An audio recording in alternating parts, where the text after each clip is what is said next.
Yo, what's good everybody? So picture this, what if Goku just fell into the Bleach universe? Like straight up dimensional accident, no warning, just bam, Monkey Boy meets Soul Society. Now here's the thing that makes this absolutely bonkers. Goku's key energy. It doesn't play by Bleach rules at all. Hollows can't absorb it, Soul Reapers can't sense it properly, and this man can literally punch reality-bending monsters into remembering they used to be human. Plus imagine Goku learning about souls and being like, wait, you mean when people die they keep being people? But we didn't just want him steamrolling everyone, nah, we went deeper. What if he actually learned spiritual pressure? What if he became something completely new? A guardian existing across multiple dimensions who protects everyone's right to choose who they want to be.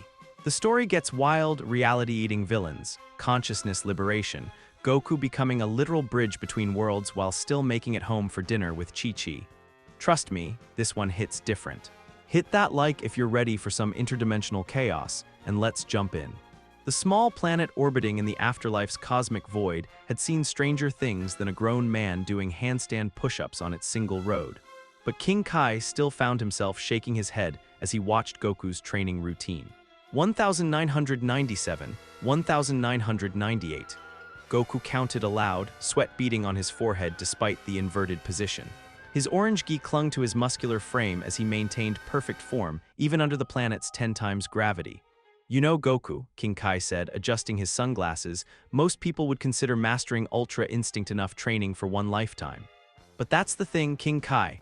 Goku flipped upright in one smooth motion, grinning widely. There's always someone stronger out there, always something new to learn. He bounced on his feet, shadowboxing against an invisible opponent. I can feel it like there are whole other types of power I haven't even discovered yet. King Kai's antennae twitched nervously. Sometimes I wonder if your enthusiasm will be the death of, well, everyone really. Goku laughed, the sound echoing across the tiny planet. Come on, what's the worst that could happen? Those words hung in the air like a curse. All right, let me try that new Kamehameha variation, Goku said, settling into his familiar stance. The one where I compress the energy differently before release. Goku, wait, King Kai started, but it was too late. Goku's hands cupped at his side, blue energy crackling between his palms. Ha-me. The energy ball grew brighter, more condensed than usual. Something felt different this time, like the energy was resonating with something far away. Thousands of miles away in the living world, in a cluttered basement beneath a candy shop in Karakura town, Urahara frowned at the readings on his latest dimensional research device. That's odd, he murmured, pushing his striped hat up slightly. There's some kind of massive energy surge coming from above, but not above in space. Above as in. His eyes widened behind his folding fan. The afterlife, the machine began to vibrate violently. Ha! Goku released the blast, pouring more power than intended into the technique. Two things happened simultaneously. King Kai dove behind his house, yelling something about insurance policies, and reality tore open like wet paper. The blue energy beam shot forward, but instead of dissipating harmlessly into space as usual, it struck something invisible, a barrier between dimensions that Urahara's device had unknowingly weakened. The collision created a sound like the universe clearing its throat, followed by a rift that looked like someone had cut a jagged hole in the air itself. Uh-oh, Goku said, right before the dimensional tear sucked him in like a cosmic vacuum cleaner. Ichigo Kurosaki was having what he'd generously call a typical Tuesday evening, which meant he was currently being thrown through a storefront window by a hollow roughly the size of a city bus. Glass exploded around him as he rolled to his feet, Zangetsu already in hand. The massive hollow lumbered through the hole it had just created in Yamamoto books, its bone mask twisted into a permanent grimace of hunger. Great, Ichigo muttered, spitting out glass fragments. Mrs. Yamamoto's going to blame me for this. He raised his oversized sword, spiritual pressure flaring orange around his black-clad form. Getsuga, the sky exploded. That was the only way Ichigo could describe it. One moment there was normal evening sky above Karakura town, the next there was a brilliant flash of blue light and someone came crashing down like a meteor. The figure hit the street with enough force to crater the asphalt and send shockwaves through every building on the block. Car alarms began wailing in a discordant symphony. The hollow, apparently as confused as Ichigo, stopped its rampage to stare at the smoking crater. From within the newly formed hole in the street, someone groaned. Ow, that's gonna leave a mark. A hand appeared at the crater's edge, followed by spiky black hair, then a face that looked remarkably uninjured for someone who just face-planted from orbit. The stranger pulled himself out of the hole, dusting off what appeared to be an orange martial arts uniform. "Wow," the newcomer said, looking around with genuine wonder. "This isn't King Kai's planet."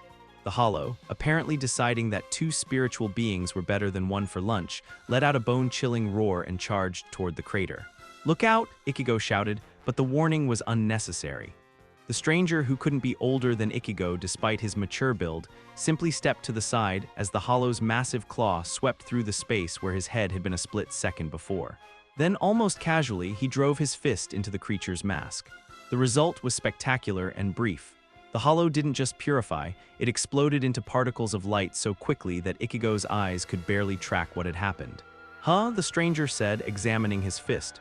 "That was easier than I expected. Usually takes more than one hit." Ichigo stood there, mouth slightly open, trying to process what he'd just witnessed. As a Soul Reaper, he'd developed a pretty good sense for spiritual pressure. This guy's energy was massive. Not just strong, it was like standing next to a barely contained sun, but it felt completely wrong. "Who are you?" Ichigo finally managed. The stranger turned, and Ichigo was struck by how genuinely friendly his expression was. Despite the power radiating from him, despite having just one-shotted a Hollow that would have taken Ichigo several minutes to defeat, he looked like someone who'd help you carry groceries. "I'm Goku," he said with a bright smile, extending his hand. "Sorry about the dramatic entrance. I was training and then there was this tier in space and, well, here I am." Ichigo automatically shook the offered hand, noting that Goku's grip was firm but careful, like he was consciously holding back his strength. "I'm Ichigo and you just killed a Hollow."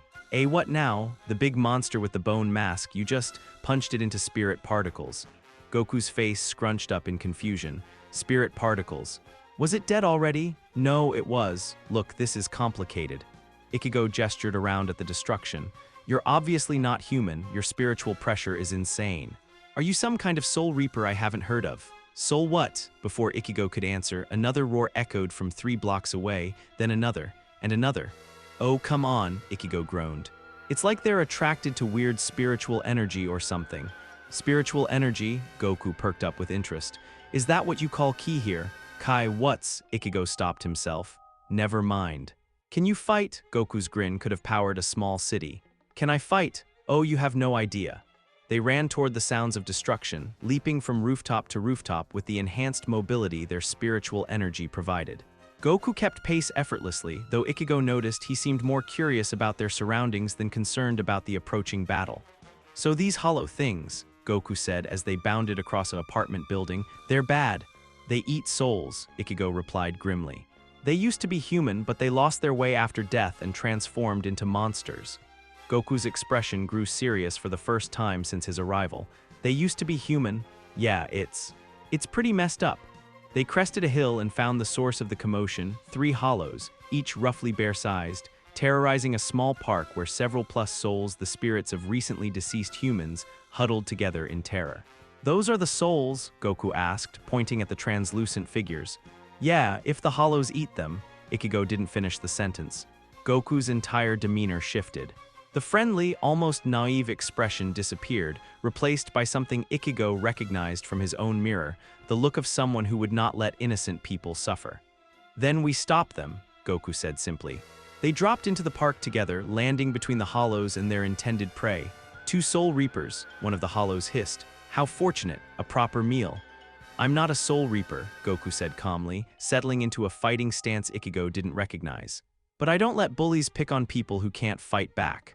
The first Hollow lunged. Goku moved like lightning, but instead of attacking, he simply appeared beside the creature and flicked it in the forehead.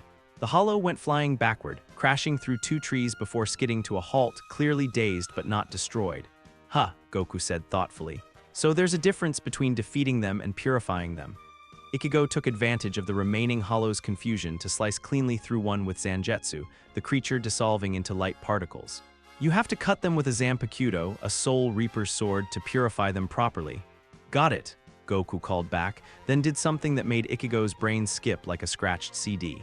He formed what looked like a sword made of pure energy in his hands, brilliant blue light, shaped into a blade roughly the same size as Zangetsu. "Let's try this," Goku said, swinging the energy sword at the second Hollow. The creature tried to dodge, but Goku was simply too fast. The key blade passed through the Hollow's mask, and for a moment, nothing happened. Then the Hollow began to glow, its form shifting from monstrous back to human. "Thank you," the spirit whispered before fading into peaceful light. Goku stared at his hands with wonder. It remembered being human. The third Hollow, apparently deciding this fight was above its pay grade, tried to retreat. Ichigo caught it with a Getsuga Tensho before it could escape. As the battle's echoes faded, the Plus Souls began to approach their rescuers. An elderly man who flickered slightly around the edges stepped forward. "Thank you both," he said, bowing deeply. "I was so scared when those things appeared."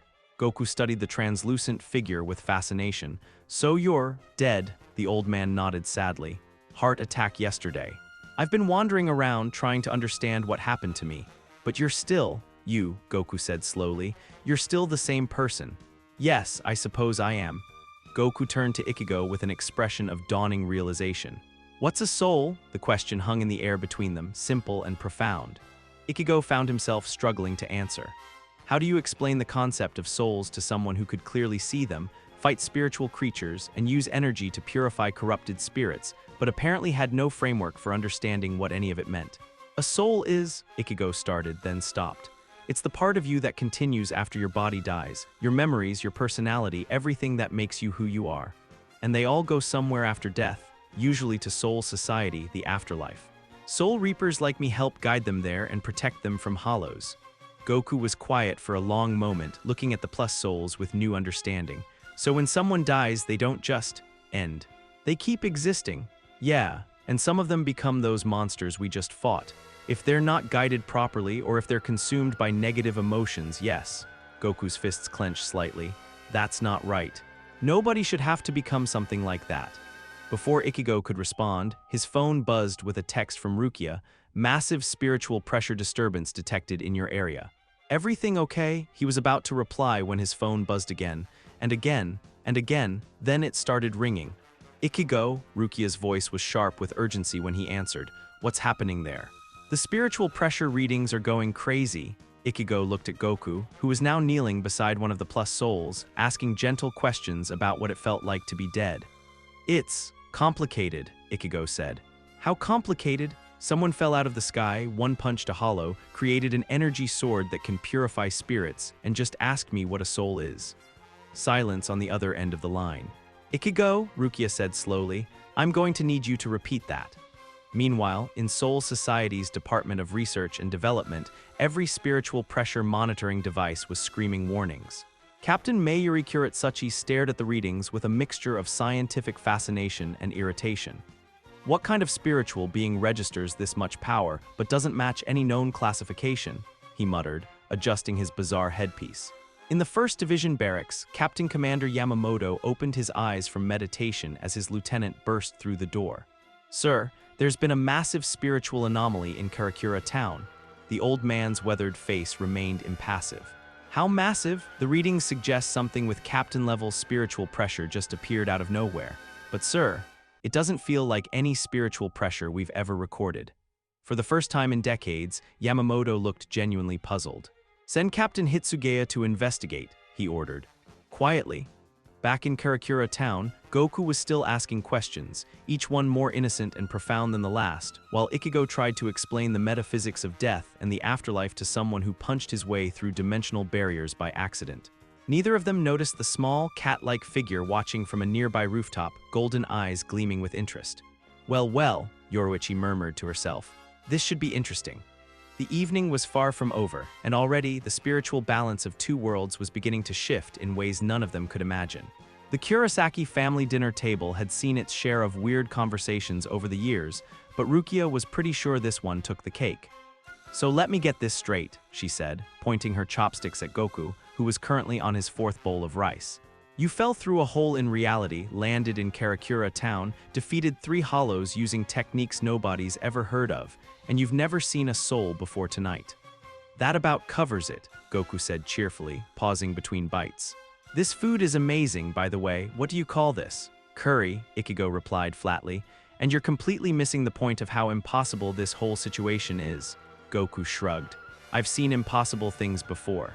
Once I fought a guy who could destroy planets just by pointing at them." Right, Rukia said slowly, making a note in her small book. And where exactly are you from? Earth. Well, technically I'm from planet Vegeta, but it got blown up when I was a baby, so planet what now? Ichigo interrupted. Vegeta, it's where the Saiyans lived before Frieza destroyed it. Goku said this as casually as someone might mention their hometown. I'm probably the last one, except for Vegeta and maybe a couple others scattered around the universe. Rukia and Ichigo exchanged glances. Living in Karakura town meant dealing with spiritual weirdness on a daily basis, but interdimensional alien refugees was pushing it even for them.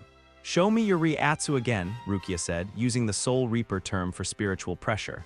My what? Your spiritual energy, the power you used to create that sword. Oh, Ki, Goku's face lit up with understanding.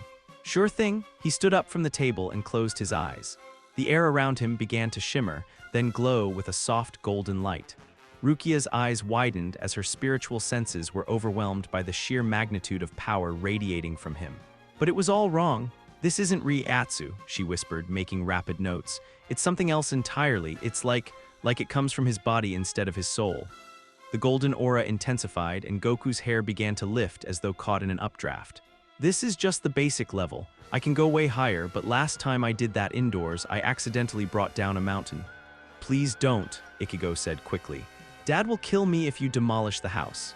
Goku powered down, his hair settling back to its normal spiky black. Sorry, I get excited when I talk about fighting. Rukia was scribbling furiously in her notebook. The energy signature is completely foreign to anything in our records. It's not hollow-based, not from Soul Society, and definitely not human spiritual power. You're like a walking anomaly. Is that bad? Not bad, she said slowly. Just unprecedented. Soul Society is going to want to study you. Study me? Goku perked up. Like training. Will they teach me new techniques? More like figure out what you are and whether you're a threat, Ichigo said dryly. Goku's expression grew serious. I'm not a threat. I only fight people who hurt innocent people. Something in his tone made both Soul Reapers look at him more carefully. There was a depth there, hidden beneath his cheerful demeanor, the weight of someone who'd seen real evil and chosen to stand against it. We believe you, Rukia said gently.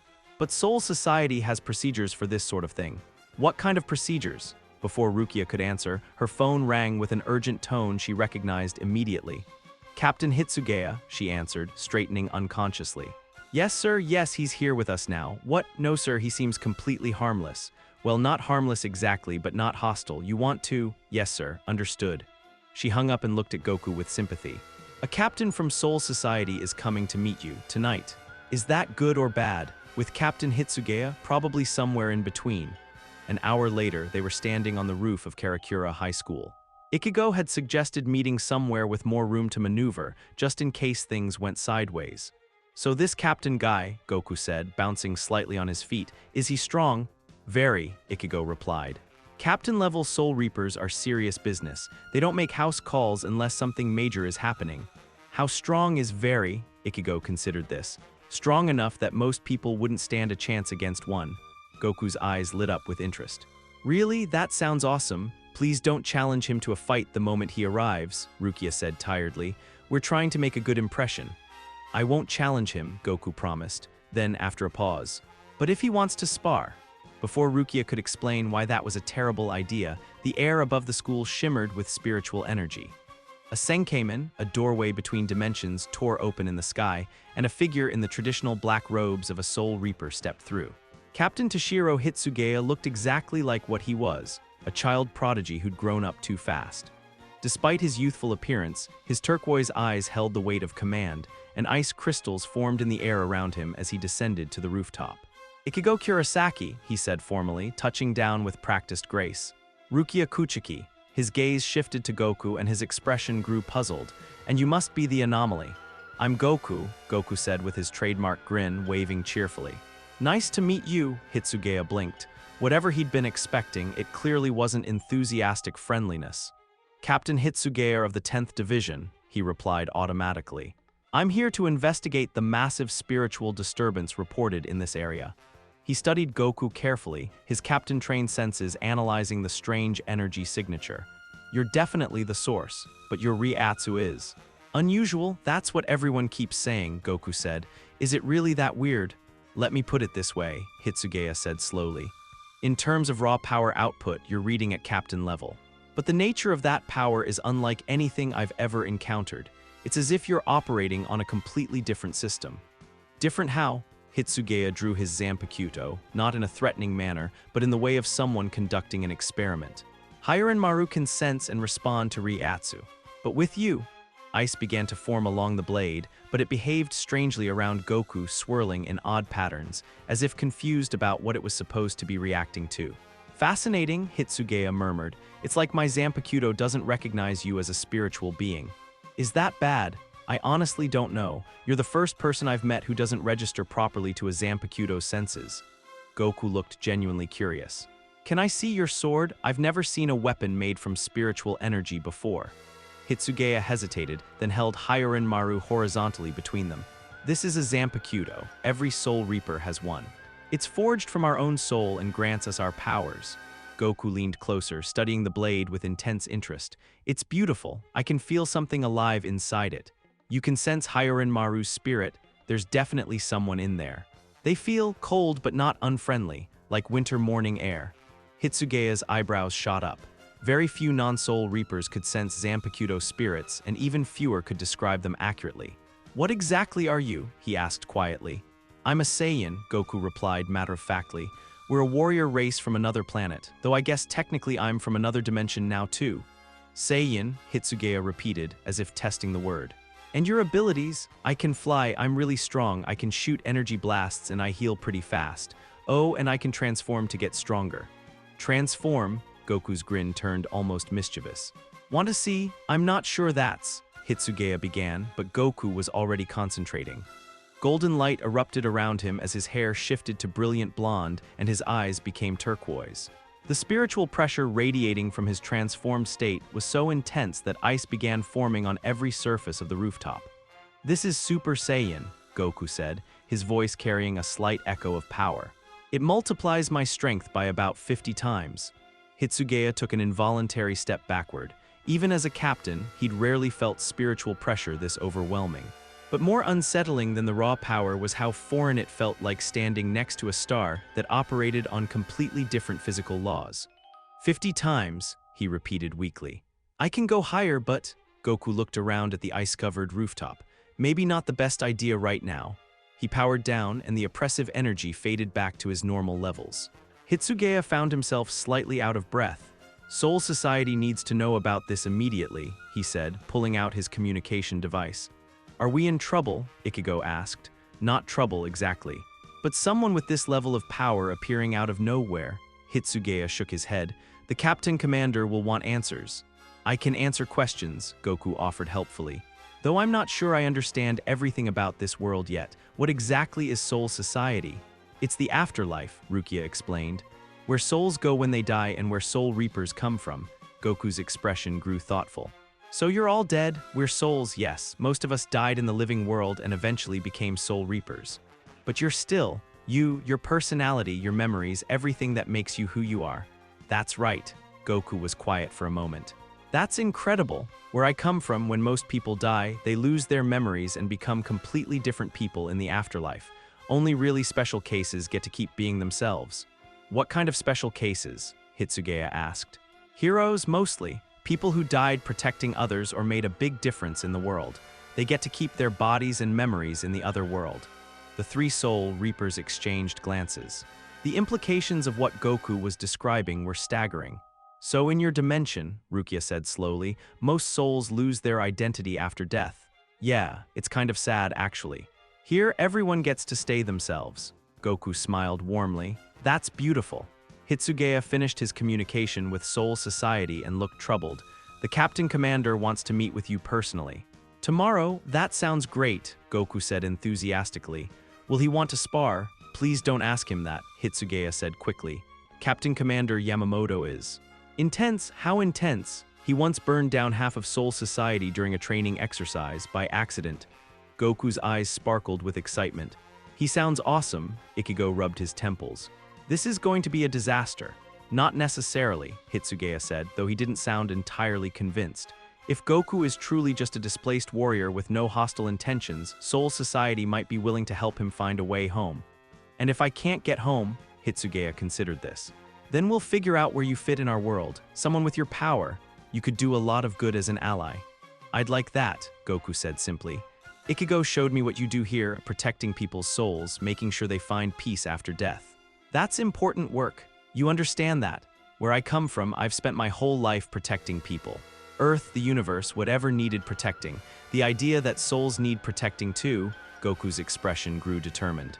That just gives me more reason to help. Something passed between the three Soul Reapers then, a recognition of shared purpose. Despite his alien origin and impossible power levels, Goku spoke the language they all understood.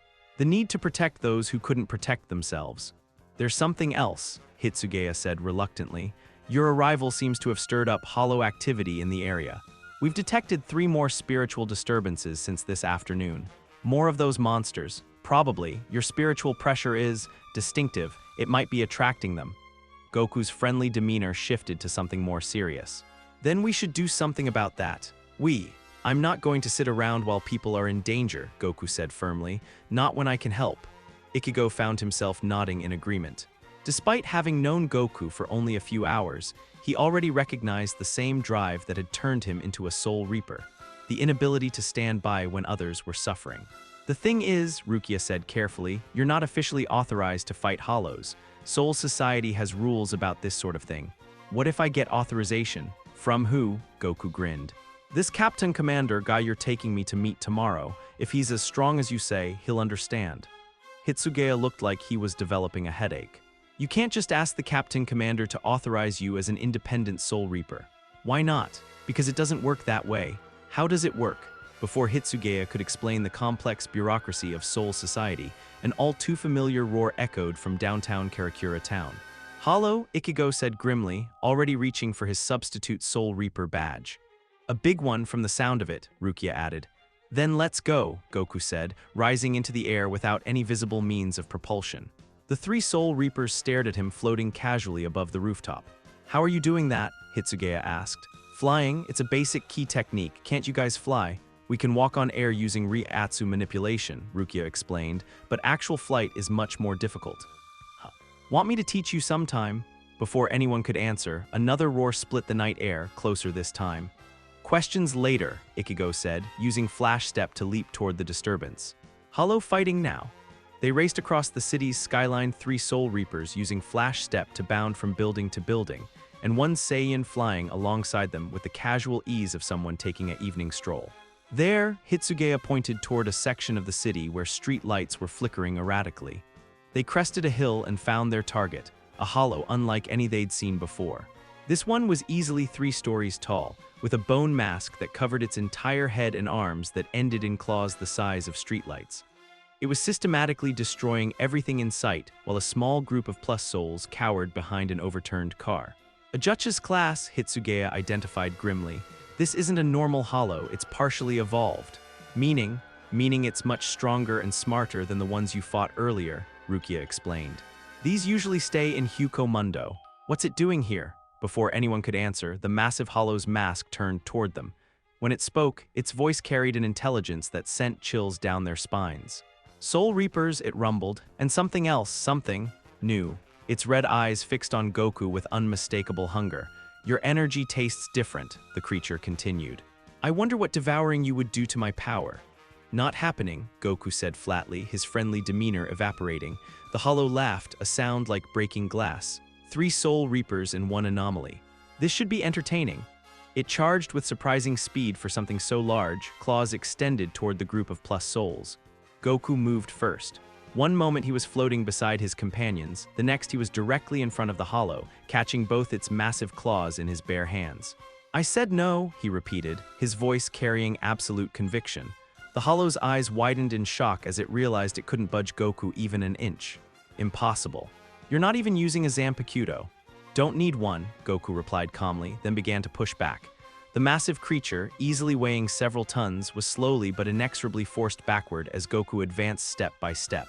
This is impossible, Hitsugaya breathed, watching a being with no formal spiritual training overpower an Judge's-class hollow through sheer physical strength. How is he doing that? Rukia whispered. I have no idea, Ichigo replied, but he was grinning. But it's awesome. Goku suddenly released the hollow's claws and sprang backward. Your turn, he called to his companions. I'll keep it busy while you get the civilians to safety. But Hitsugaya started. I can handle it, Goku interrupted with quiet confidence. Go. The three Soul Reapers moved to evacuate the Plus Souls while Goku faced the enraged Hollow alone.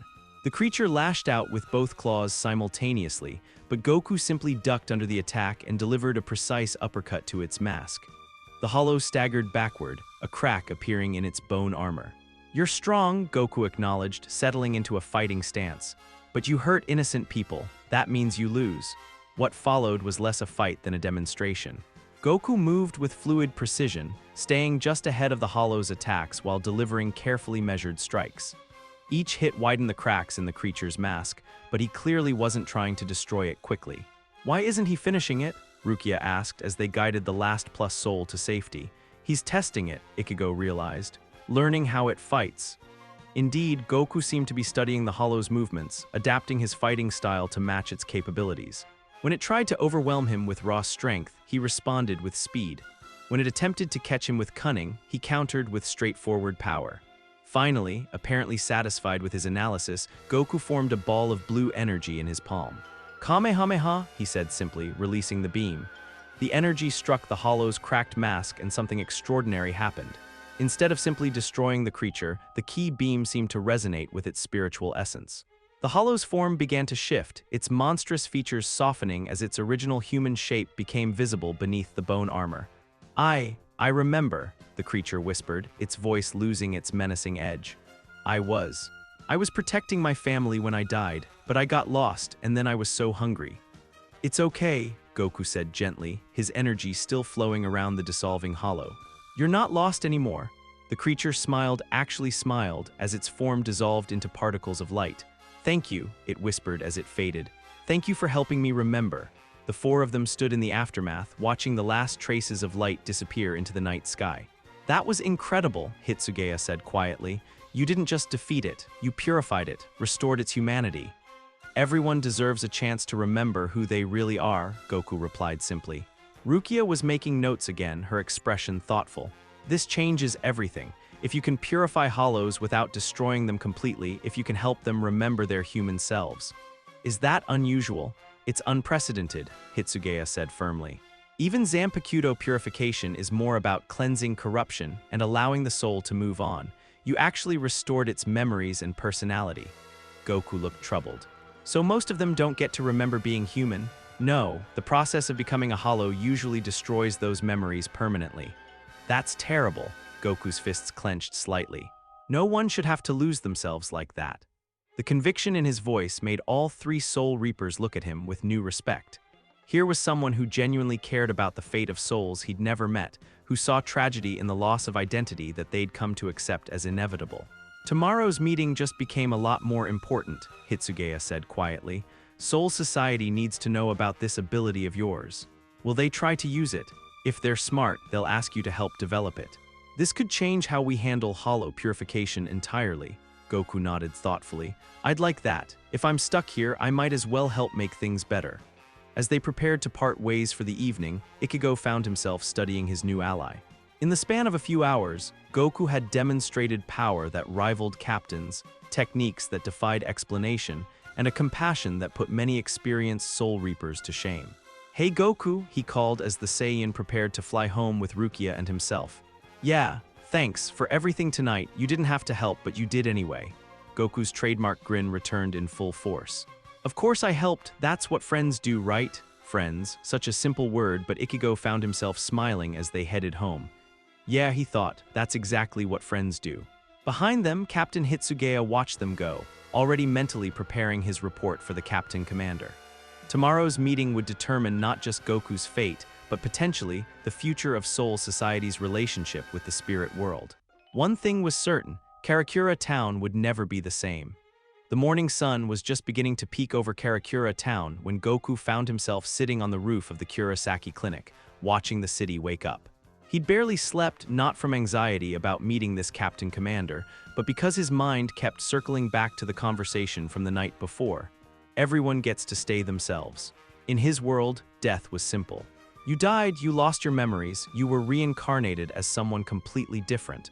Only the truly exceptional got to keep their identity in the afterlife. But here, "You're up early." Goku turned to see Ichigo climbing onto the roof, 2 cups of coffee in hand. He offered one to Goku, who accepted it gratefully. "Thanks, I've been thinking about what you told me yesterday. About Soul Society, about souls." Goku took a sip of coffee and made a face. "Wow, this is bitter." "It's an acquired taste," Ichigo said with amusement, settling beside him.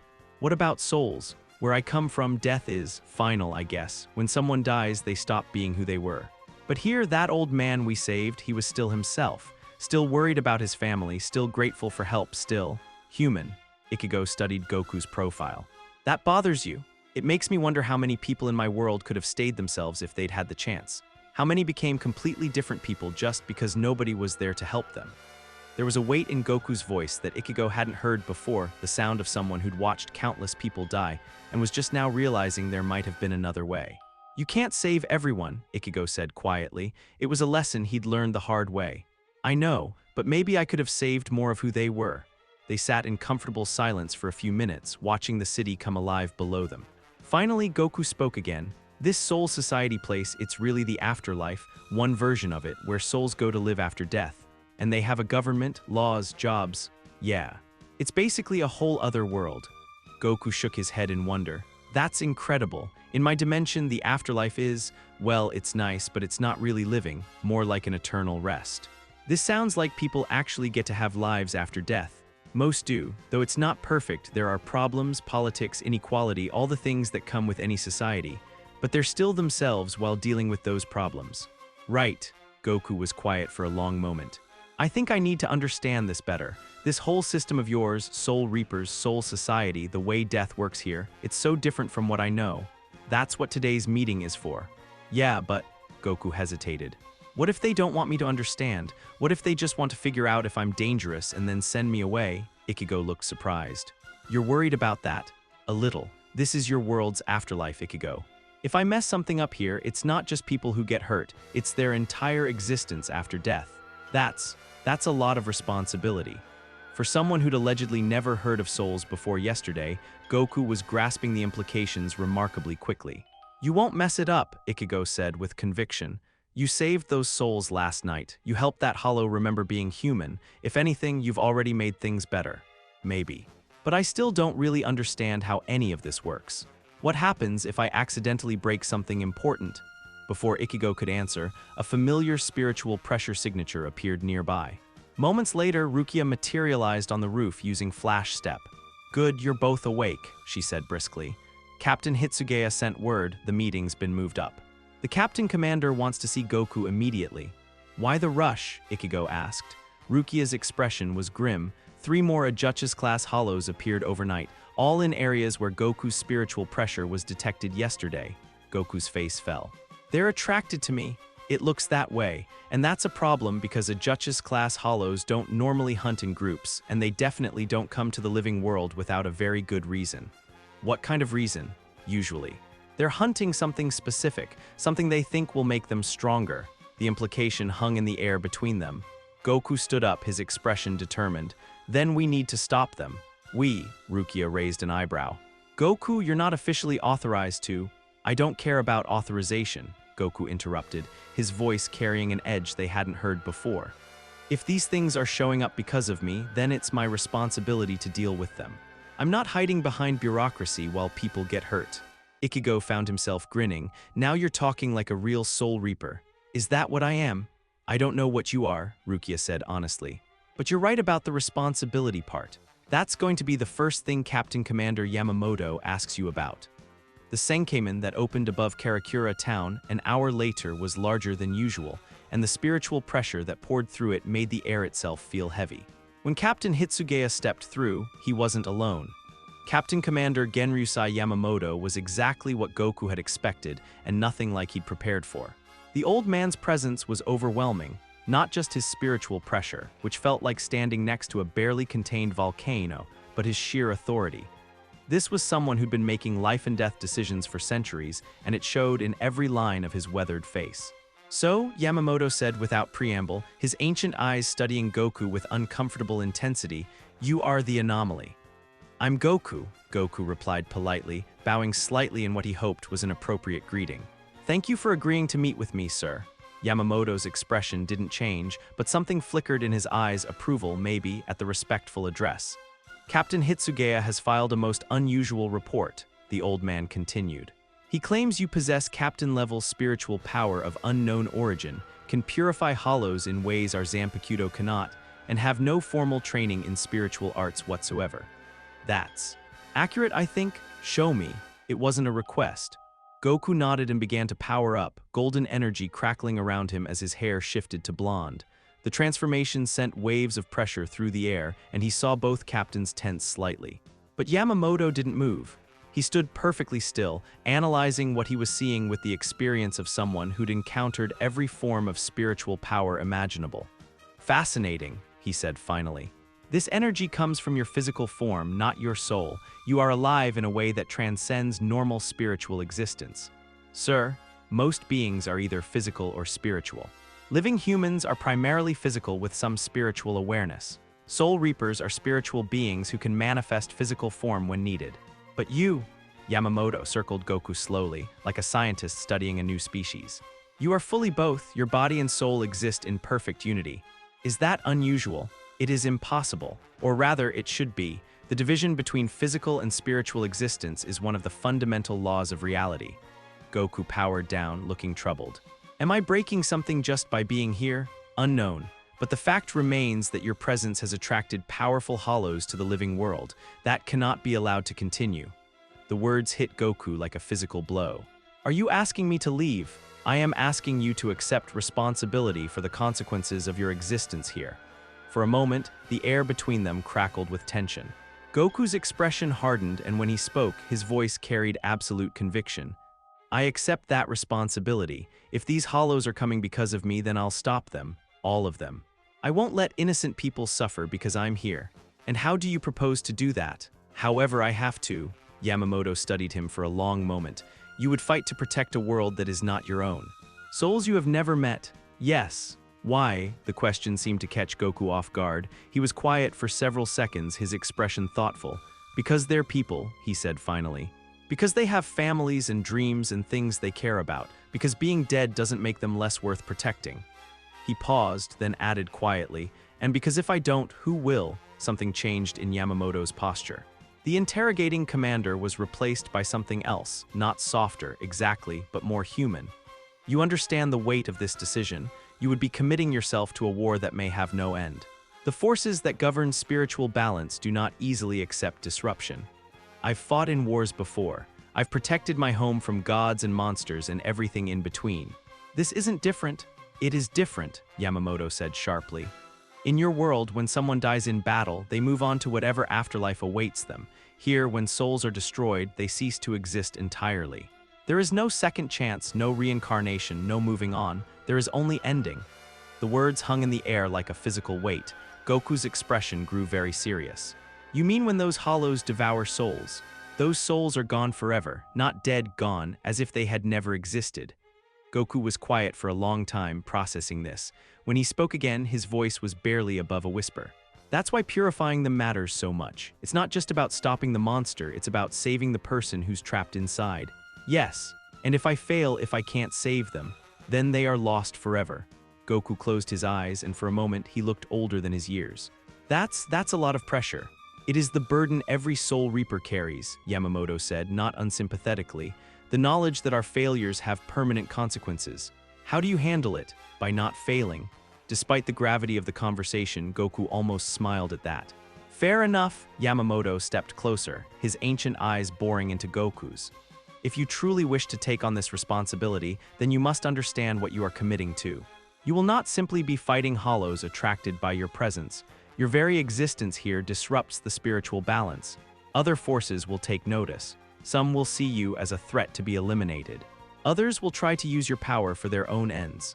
What kind of forces? The kind that have the power to unmake reality if they choose to.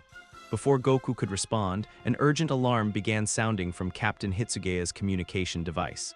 Report, Yamamoto ordered. Multiple hollow signatures appearing across the city, Hitsugaya said grimly, reading the data. 15, no, 20 contacts. Mixed class levels, but at least 5 Ajuches among them. A coordinated attack, Yamamoto observed. They are adapting. This is because of me, Goku said, guilt heavy in his voice. Yes, Yamamoto replied bluntly. The question is, what do you intend to do about it? Goku looked out over the city, where he could already see the first signs of the hollow assault, flickering lights, distant screams, the chaos that came when spiritual monsters invaded the physical world. I intend to stop them, he said simply. All of them.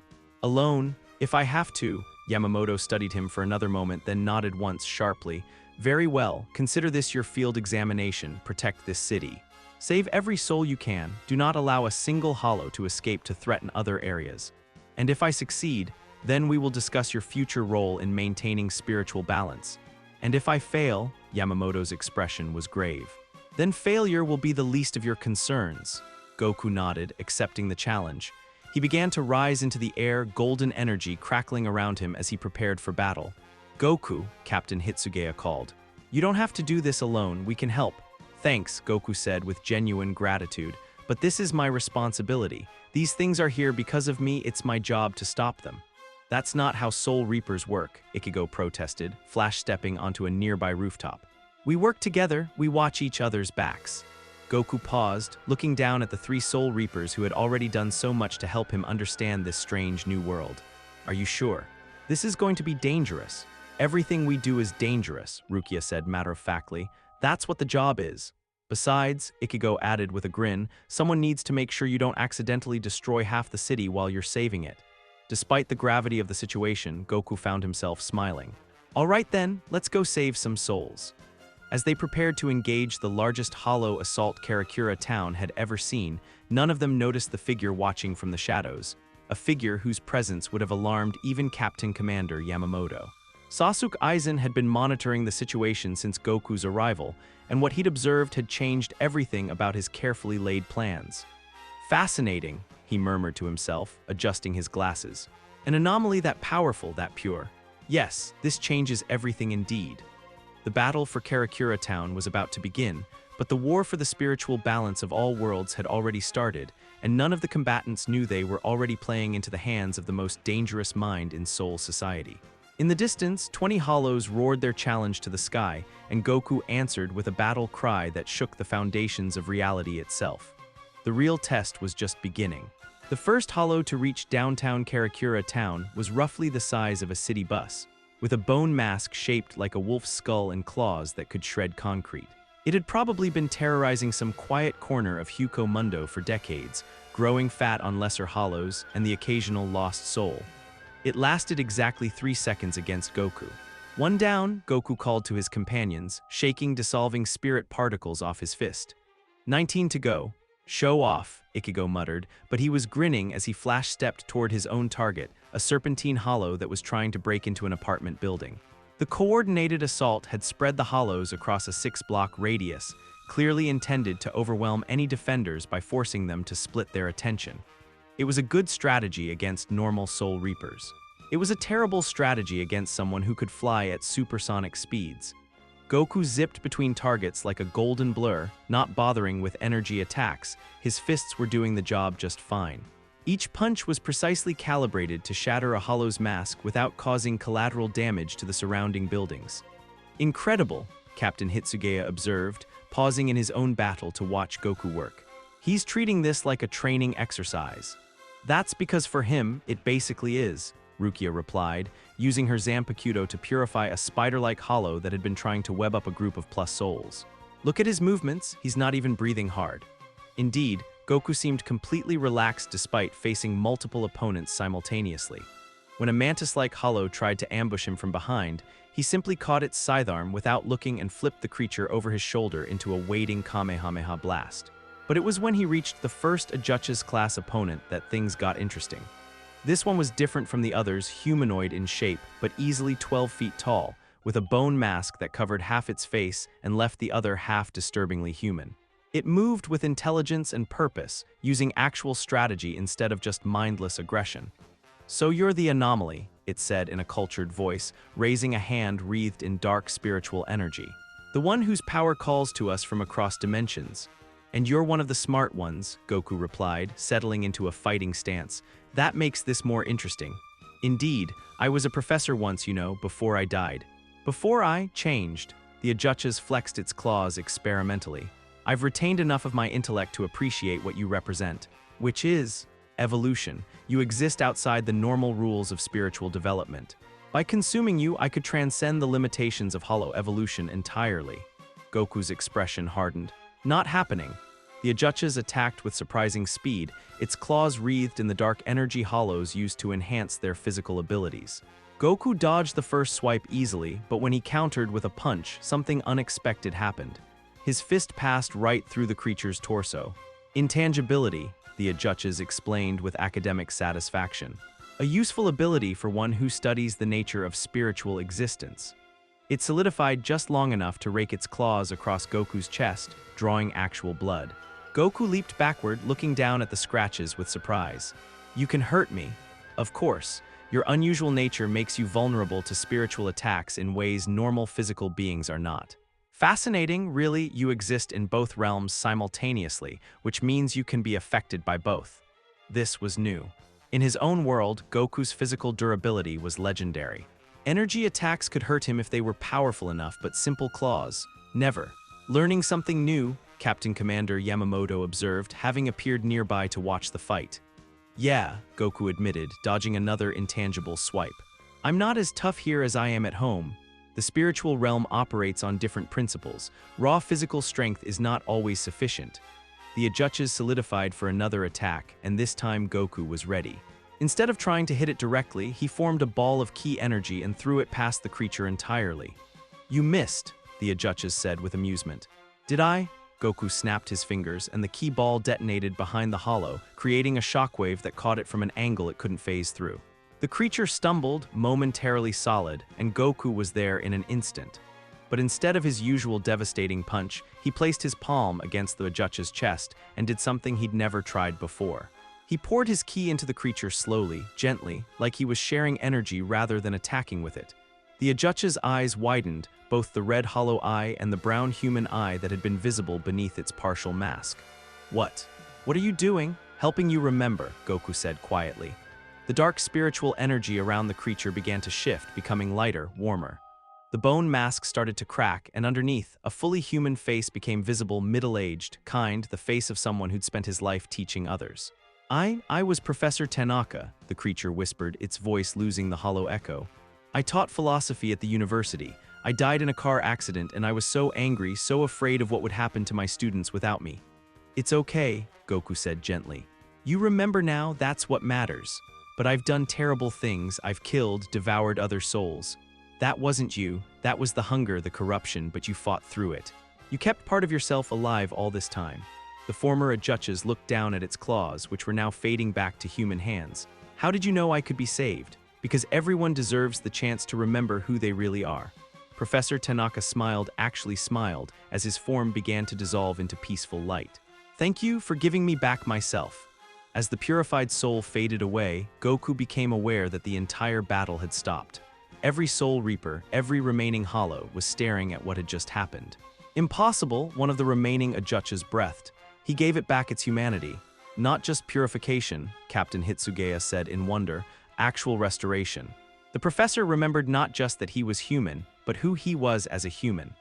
The implications hit everyone at the same time. If Goku could restore corrupted souls instead of simply purifying them, if he could help hollows remember their original selves. This changes everything, Yamamoto said quietly, but the philosophical implications would have to wait. The remaining hollows, seeing their strongest member not just defeated but redeemed, launched a desperate final assault. Goku moved to meet them, but something felt different now. The technique he'd used on Professor Tanaka had opened something inside him, a new awareness of the spiritual energy that flowed through this world. He could feel it now, the network of souls and spiritual pressure that connected everything in this dimension. The plus souls cowering in buildings, the soul reapers fighting beside him. Even the hollows themselves, not just monsters, but lost souls crying out in pain. When he raised his hand to form a Kamehameha blast, the energy that gathered there was different. Still his familiar blue ki, but now shot through with threads of silver, the spiritual energy he was unconsciously drawing from the environment around him. Spirit Kamehameha, he said, not knowing where the name came from. The beam that erupted from his hands was unlike anything he'd ever created. It didn't just destroy the remaining hollows, it seemed to understand what each one needed. Some were purified gently, dissolving into light with peaceful expressions. Others, too far gone to save, were ended quickly and painlessly. When the light faded, downtown Karakura town was quiet except for the sound of car alarms and settling debris.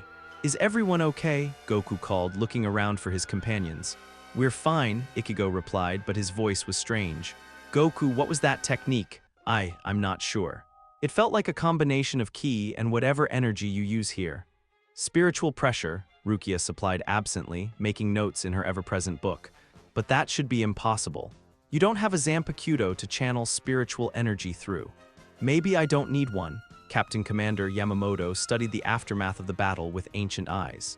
20 hollows, including 5 Ajuchas class, neutralized in under 10 minutes with minimal collateral damage and no civilian casualties. "Your field examination is complete," he announced. "You have demonstrated both the power and the wisdom necessary to protect souls, but your technique requires refinement. Sir, your natural abilities are impressive, but they are crude. You have raw power but lack understanding of the spiritual principles that govern this realm.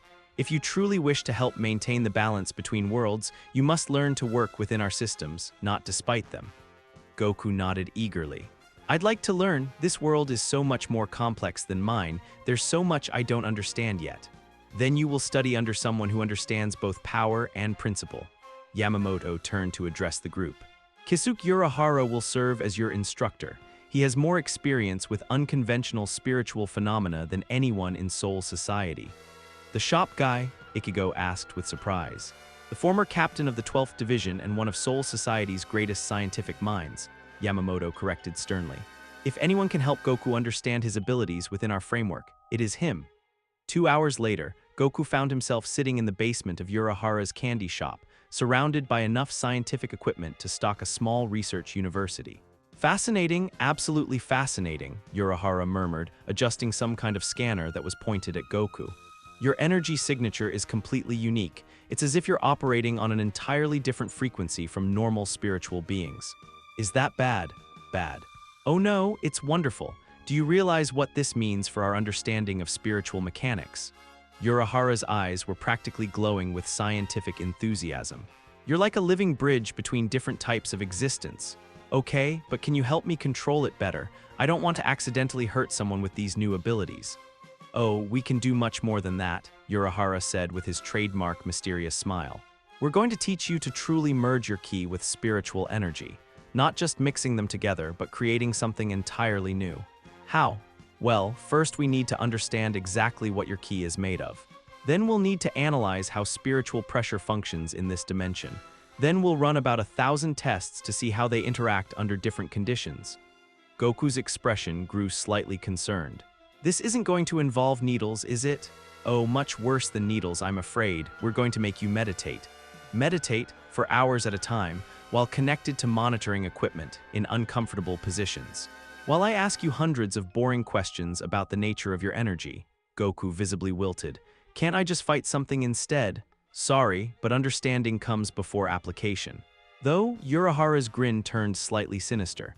"I suppose we could set up some training dummies for you to practice on, very special training dummies." "What makes them special?" "They fight back." Despite himself, Goku perked up with interest. "Really? Oh yes, I've been working on some artificial hollow constructs for training purposes.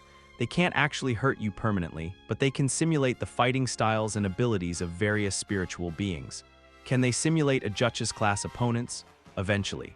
We'll start with basic hollow patterns and work our way up as you develop better control over your hybrid abilities." Goku's enthusiasm returned in full force. "That sounds awesome. When do we start?" "Right now." But first, Urahara's expression grew serious. "You should know that developing these abilities will change you, merging ki and spiritual energy at a fundamental level. There's no going back from that. You'll become something new, something that's never existed before." "Will it affect my ability to return to my own dimension?" "I honestly don't know. This is completely uncharted territory." Goku was quiet for a moment, considering this. The choice was stark: continue developing these new abilities and potentially lose his way home forever, or remain as he was, and accept that he might never reach his full potential for helping people in this world. "If I don't develop these abilities," he said finally, "will I be able to protect people as well as I could with them?" No, your raw power is impressive, but this world has threats that require more than brute force. True spiritual mastery is the only way to face them effectively. Then let's do it. Just like that, no hesitation, Goku shrugged. I've spent my whole life getting stronger to protect people. If this is what it takes to protect people here, then this is what I'll do. Urahara studied him for a long moment, then smiled, not his usual mysterious smile, but something warmer and more genuine. You know, I think this is going to work out very well indeed. Now, let's see what happens when we teach a Saiyan to think like a Soul Reaper. As they began the first of many training sessions that would reshape Goku's understanding of power itself, neither of them noticed the subtle monitoring device hidden among Urahara's equipment, a device that was recording every word, every energy reading, every detail of what promised to be the most significant development in spiritual science in centuries. In Las Notches, Sasuke Aizen reviewed the transmitted data with growing satisfaction. Perfect, he murmured. Let him grow stronger. Let him develop these hybrid abilities. When the time comes, such power will serve my purposes beautifully. The first phase of his new plan was already in motion, and Goku's very desire to help and protect would ultimately lead him exactly where Aizen wanted him to be.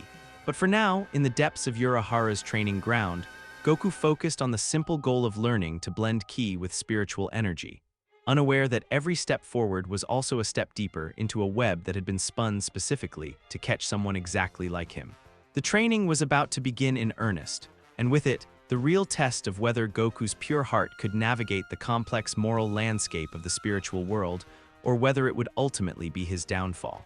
3 weeks of training in Urahara's underground facility had taught Goku several important things about spiritual energy. First, it was a lot more complicated than ki. Second, it responded to emotion and intent in ways that raw power didn't. And third, meditation was somehow even more boring than he'd expected. Focus, Goku, Urahara called from his monitoring station. You're letting your spiritual pressure fluctuate again. The whole point is to maintain stable integration between your ki and the ambient Riatsu. Goku sat cross-legged in the center of a complex array of sensors, trying to maintain the delicate balance between his natural Saiyan energy and the spiritual force that permeated this dimension.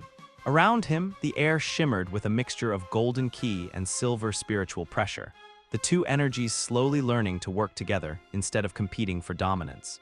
This would be easier if I could move around, Goku complained, though he kept his eyes closed and his breathing steady.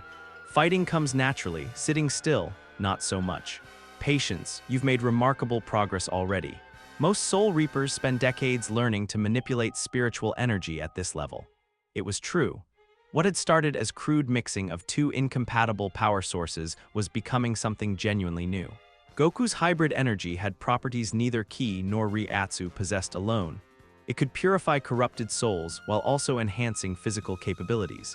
It could interact with both living and spiritual matter simultaneously, and it seemed to have an almost intuitive understanding of what each situation required. I think I'm getting the hang of it, Goku said, opening his eyes. The energy around him pulsed once, then settled into a steady, harmonious glow. It's like finding the right frequency for two radio stations to play the same song. An apt metaphor. Now let's test your practical application.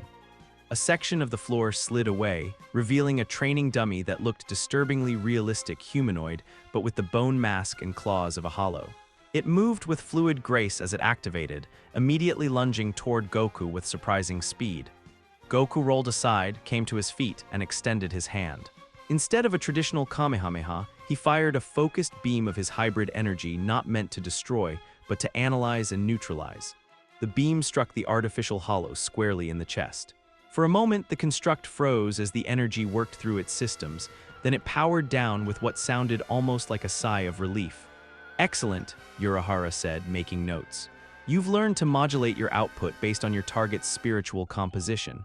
The construct registered you as safe rather than threat before shutting down. It felt different this time, like I could sense what it needed instead of just hitting it with power. That's exactly right. Your hybrid energy is developing something analogous to Zanpakuto-level spiritual sensitivity. Given time, you might be able to— Urahara stopped mid-sentence, his expression shifting from scientific enthusiasm to alarm. Every monitoring device in the facility was suddenly screaming warnings. What's wrong? Goku asked, standing up quickly, Massive spiritual disturbance. Something huge just appeared in Soul Society. Urahara's fingers flew over his instruments. The dimensional barriers around the Serete are fluctuating. That shouldn't be possible. Before Goku could ask what that meant, Urahara's communication device crackled to life with Captain Commander Yamamoto's voice. All available personnel report to Soul Society immediately. We are under attack by an unknown entity. Repeat, all available personnel. There was something in the old man's voice that Goku had never heard before, uncertainty. Can you get us there? Goku asked. Urahara was already opening a Senkamen, but his hands were shaking slightly. The readings I'm getting from Soul Society, Goku, whatever's happening there, it's affecting the fundamental structure of the spiritual dimension. They stepped through the dimensional gateway and emerged into chaos. Soul Society's typically serene sky was fractured with cracks of absolute darkness, as if someone had taken a hammer to the fabric of reality itself. Buildings in the distance were simply gone. Not destroyed, not damaged, gone, leaving behind empty spaces that hurt to look at. What happened here? Goku breathed. Something is consuming Soul Society, Captain Hitsugaya said, flash-stepping over to them. His usually composed demeanor was cracked with barely controlled fear. It started an hour ago. First, the outer districts began disappearing, then parts of the Rukengai, and now it's moving toward the Serete itself. What do you mean, disappearing? I mean exactly that. Gone, not destroyed, erased from existence entirely. The souls who lived there, the buildings, the very ground they stood on, it's as if they never existed at all. A new voice spoke from behind them, cold and cultured. How fascinating that you can perceive the process so clearly. They spun around to see something that defied easy description. It looked humanoid at first glance, but the proportions were wrong, too tall, too thin, with limbs that seemed to bend in directions that shouldn't be possible. Its face was partially hidden behind a mask that wasn't quite bone, wasn't quite metal, but something that seemed to shift between states of matter. But the most unsettling thing about it was the way space seemed to bend around it, as if reality itself was uncomfortable with its presence. I am Kokuoga, it said, its voice carrying harmonics that made the air vibrate unpleasantly. And you are the anomaly that has been causing such interesting fluctuations in the dimensional barriers. You're the one doing this, Goku said, anger building in his voice. You're destroying Soul Society. Destroying? Kokuoga tilted its head with almost childlike curiosity. Such a crude term. I am integrating, consuming, making disparate realities into one unified existence under my control. As if to demonstrate, it reached out with one impossibly long arm and touched a nearby building. The structure immediately began to fade, its edges becoming transparent as it was slowly absorbed into Kokuoga's form. Stop! Goku charged forward, but when his fist connected with the creature's torso, something unprecedented happened. Nothing, not that his punch was blocked or deflected, it simply had no effect. His hybrid energy, which had proven effective against every spiritual being he'd encountered, seemed to pass right through Kokuoga as if the creature existed on a different layer of reality entirely. Interesting, Kokuoga mused, studying Goku with alien interest. Your energy signature is unlike anything in this dimension. You truly are from elsewhere, aren't you? What are you? Captain Hitsugaya demanded, ice crystals forming around his Zanpakuto. I am what happens when a soul learns to consume the boundaries between realities, Kokuoga replied matter-of-factly. I was once like you, a spiritual being bound by the laws that govern this existence. But I discovered that those laws are merely suggestions.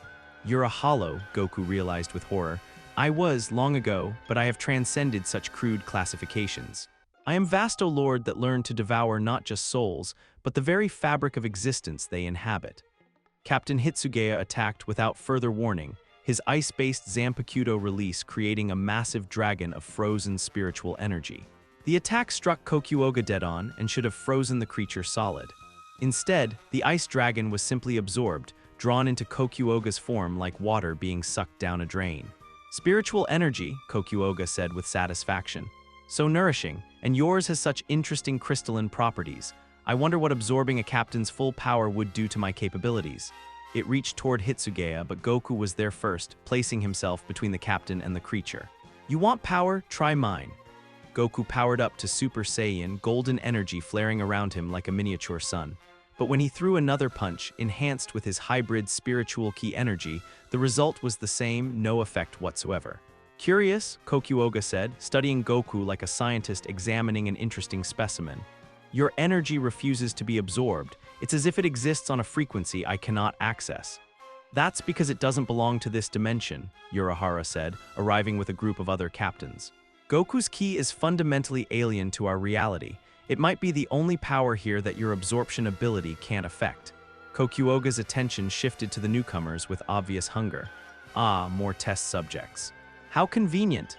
Captain Soifan moved first, her speed-based fighting style making her a blur of motion as she struck at Kokuoga with her twin-blade Zanpakuto. But like Hitsugaya's attack, her spiritual-based assault was simply absorbed, leaving her weaponless and vulnerable. "This is impossible," she said, staring at her empty hands. "My Zanpakuto." "It's gone, not gone," Kokuoga corrected with horrible politeness. "Integrated. It is part of me now, along with all its accumulated spiritual energy." More captains arrived, Byakuya Kuchiki, Mayuri Kuretsuchi, Kenpachi Zaraki, but the result was the same. Every spiritual attack, every Zanpakuto release, every technique honed over centuries of training was simply consumed by the creature, making it stronger while leaving its opponents defensively helpless.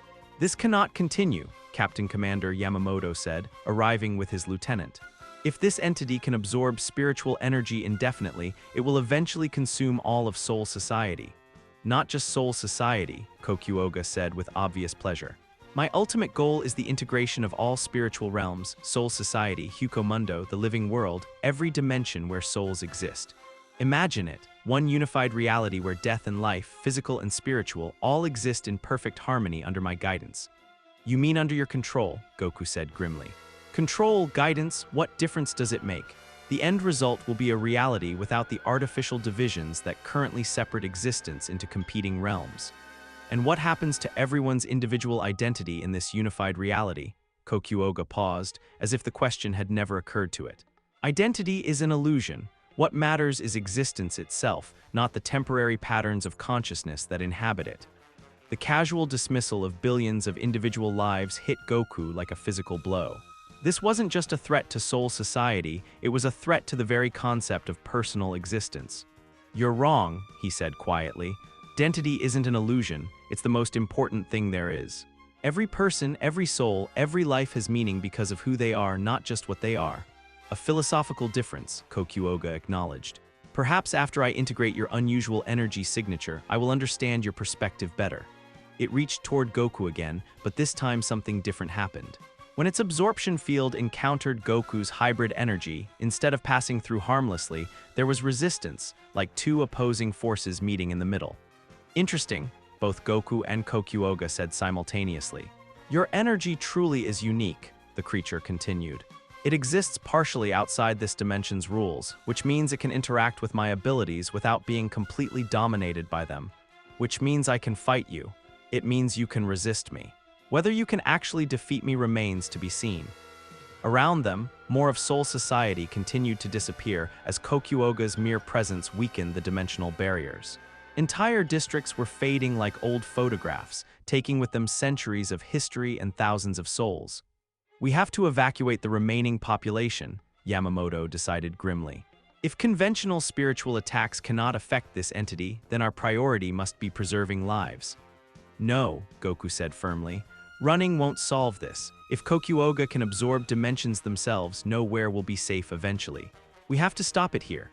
"With what? You're the only one whose attacks have any effect at all, and even your power only provides resistance, not dominance." "Then I'll get stronger." The simple statement carried absolute conviction, and every Soul Reaper present recognized the tone. It was the voice of someone who had faced impossible odds before and found a way to overcome them. "How?" Urahara asked. "Your hybrid abilities are already beyond anything we've seen." "By learning to fight on its level," Goku replied, studying Kokuoga's reality-bending form. "If it exists partially outside normal dimensional rules, then I need to learn to do the same thing." "That's theoretically possible," Urahara said slowly. "Your unique energy signature might allow you to. But Goku, what you're talking about would fundamentally alter your existence. You'd become something that doesn't quite belong to any single reality." "Like him," Goku nodded toward Kokuoga. "Similar, but hopefully with better intentions." Kokuoga, who had been listening to this exchange with growing amusement, began to laugh, a sound like reality tearing at the seams. "How delightful. You think you can transcend dimensional boundaries through mere willpower and training. Such optimism is almost refreshing. It's not optimism, Goku replied calmly. It's just what I do. I get stronger when people need protecting. Then by all means, attempt your transcendence. I will continue consuming this realm while you struggle with impossibilities. When you finally accept defeat, your unique energy will make a wonderful addition to my integrated reality. As if to emphasize the point, another section of Soul Society, including an entire barracks full of Soul Reapers, simply ceased to exist. The stakes had never been clearer. Either Goku found a way to fight Kokuoga on equal terms, or every soul in every spiritual dimension would lose their individual existence forever. Urahara, Goku said without taking his eyes off the creature. How long do I have before it consumes everything? At its current rate of absorption, maybe 6 hours before the core of Soul Society is compromised. After that, Urahara didn't finish the sentence. Then I have 6 hours to learn how to exist between dimensions. That's impossible, even for you. Goku's trademark grin appeared despite the gravity of the situation. You know what? I've been told that before. As he prepared for the most important training of his life, learning to transcend the very nature of existence itself, Kokuoga continued its methodical consumption of Soul Society, each absorbed district bringing it closer to the power needed to merge all realities into one. The race against annihilation had begun, and the fate of every soul in existence hung in the balance. You want me to do what now? Goku asked, staring at the dimensional stabilization device Urahara had somehow assembled in the span of 20 minutes. Exist in multiple dimensions simultaneously, Urahara replied matter-of-factly, as if he'd just asked Goku to tie his shoes. Your hybrid energy already operates on frequencies that don't quite match our reality. We just need to push that to its logical conclusion. By shoving me into a machine that looks like it was built from spare parts and wishful thinking. Hey, I'll have you know this represents cutting-edge multidimensional theory, Urahara protested, adjusting what appeared to be a disco ball covered in spiritual pressure sensors. Granted, most of that theory is completely untested and potentially fatal, but still. Around them, the emergency command center buzzed with activity as Soul Society's leadership tried to coordinate an evacuation while simultaneously studying the one being who might be able to stop Kokuoga. Captain Commander Yamamoto stood at the center of it all, his ancient eyes fixed on readings that showed another district disappearing every few minutes. 5 hours and 47 minutes remaining, he announced grimly. How long will this training require? If it works, about an hour to achieve basic multi-dimensional existence, Urahara said. If it doesn't work, he shrugged. Well, at least it'll be quick. That's not very reassuring, Ichigo pointed out. Would you prefer I lie about the risks? Actually, yeah, a little. Goku stepped closer to the device, studying its bizarre collection of components. What exactly happens if this goes wrong? In the best-case scenario, you get scattered across 17 different dimensions and spend eternity as a confused cosmic echo, Urahara explained cheerfully. In the worst-case scenario, you accidentally tear a hole in reality that destroys everything we're trying to save. And in the middle scenario, you die horribly and we're back to square one. Despite the circumstances, Goku found himself grinning. Those are terrible odds. They're the only odds we've got. Then let's do it.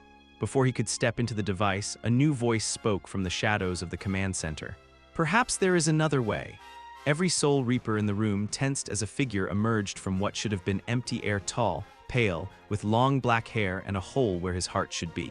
Despite his humanoid appearance, the spiritual pressure radiating from him was unmistakably that of an Urahara. Ulquiorra cipher, Captain Hitsugaya identified grimly, ice already forming around his Zanpakuto. What is one of Aizen's Espada doing in Soul Society? Former Espada, Ulquiorra corrected with his characteristic emotionless tone. Aizen is dead, Las Notches has fallen. And Kokuoga threatens Huko Mundo as much as it does your realm.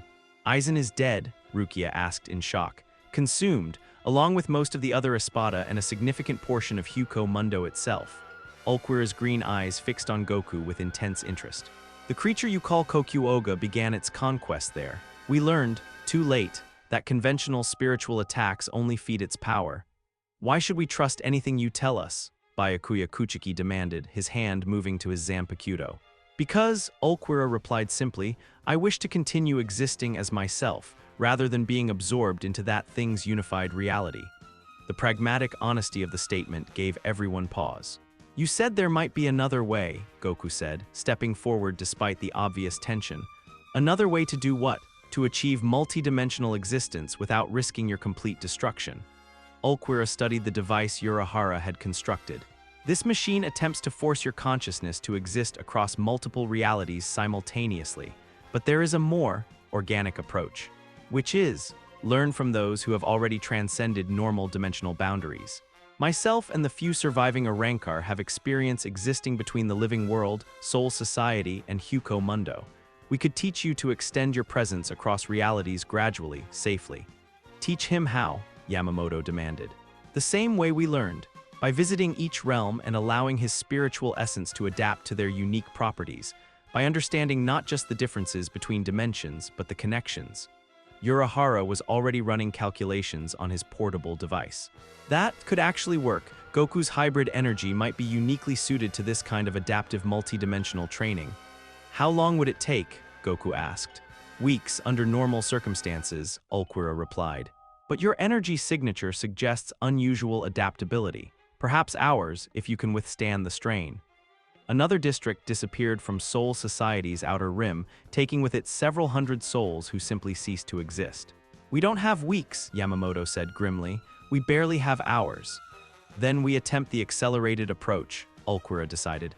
But you should know this training will require you to fully experience existence in each spiritual realm, including the unpleasant aspects. What kind of unpleasant aspects? In Huko Mundo, you will feel the constant hunger that drives all hollows. In the Dangai Between Worlds, you will experience temporal displacement that could age you decades in moments. In the deepest parts of Soul Society, you will confront the weight of every soul that has ever died. The list should have been daunting, but Goku just nodded with determination. If that's what it takes. There's more, Ulquiorra continued. Success will fundamentally change you. You will no longer be truly native to any single reality.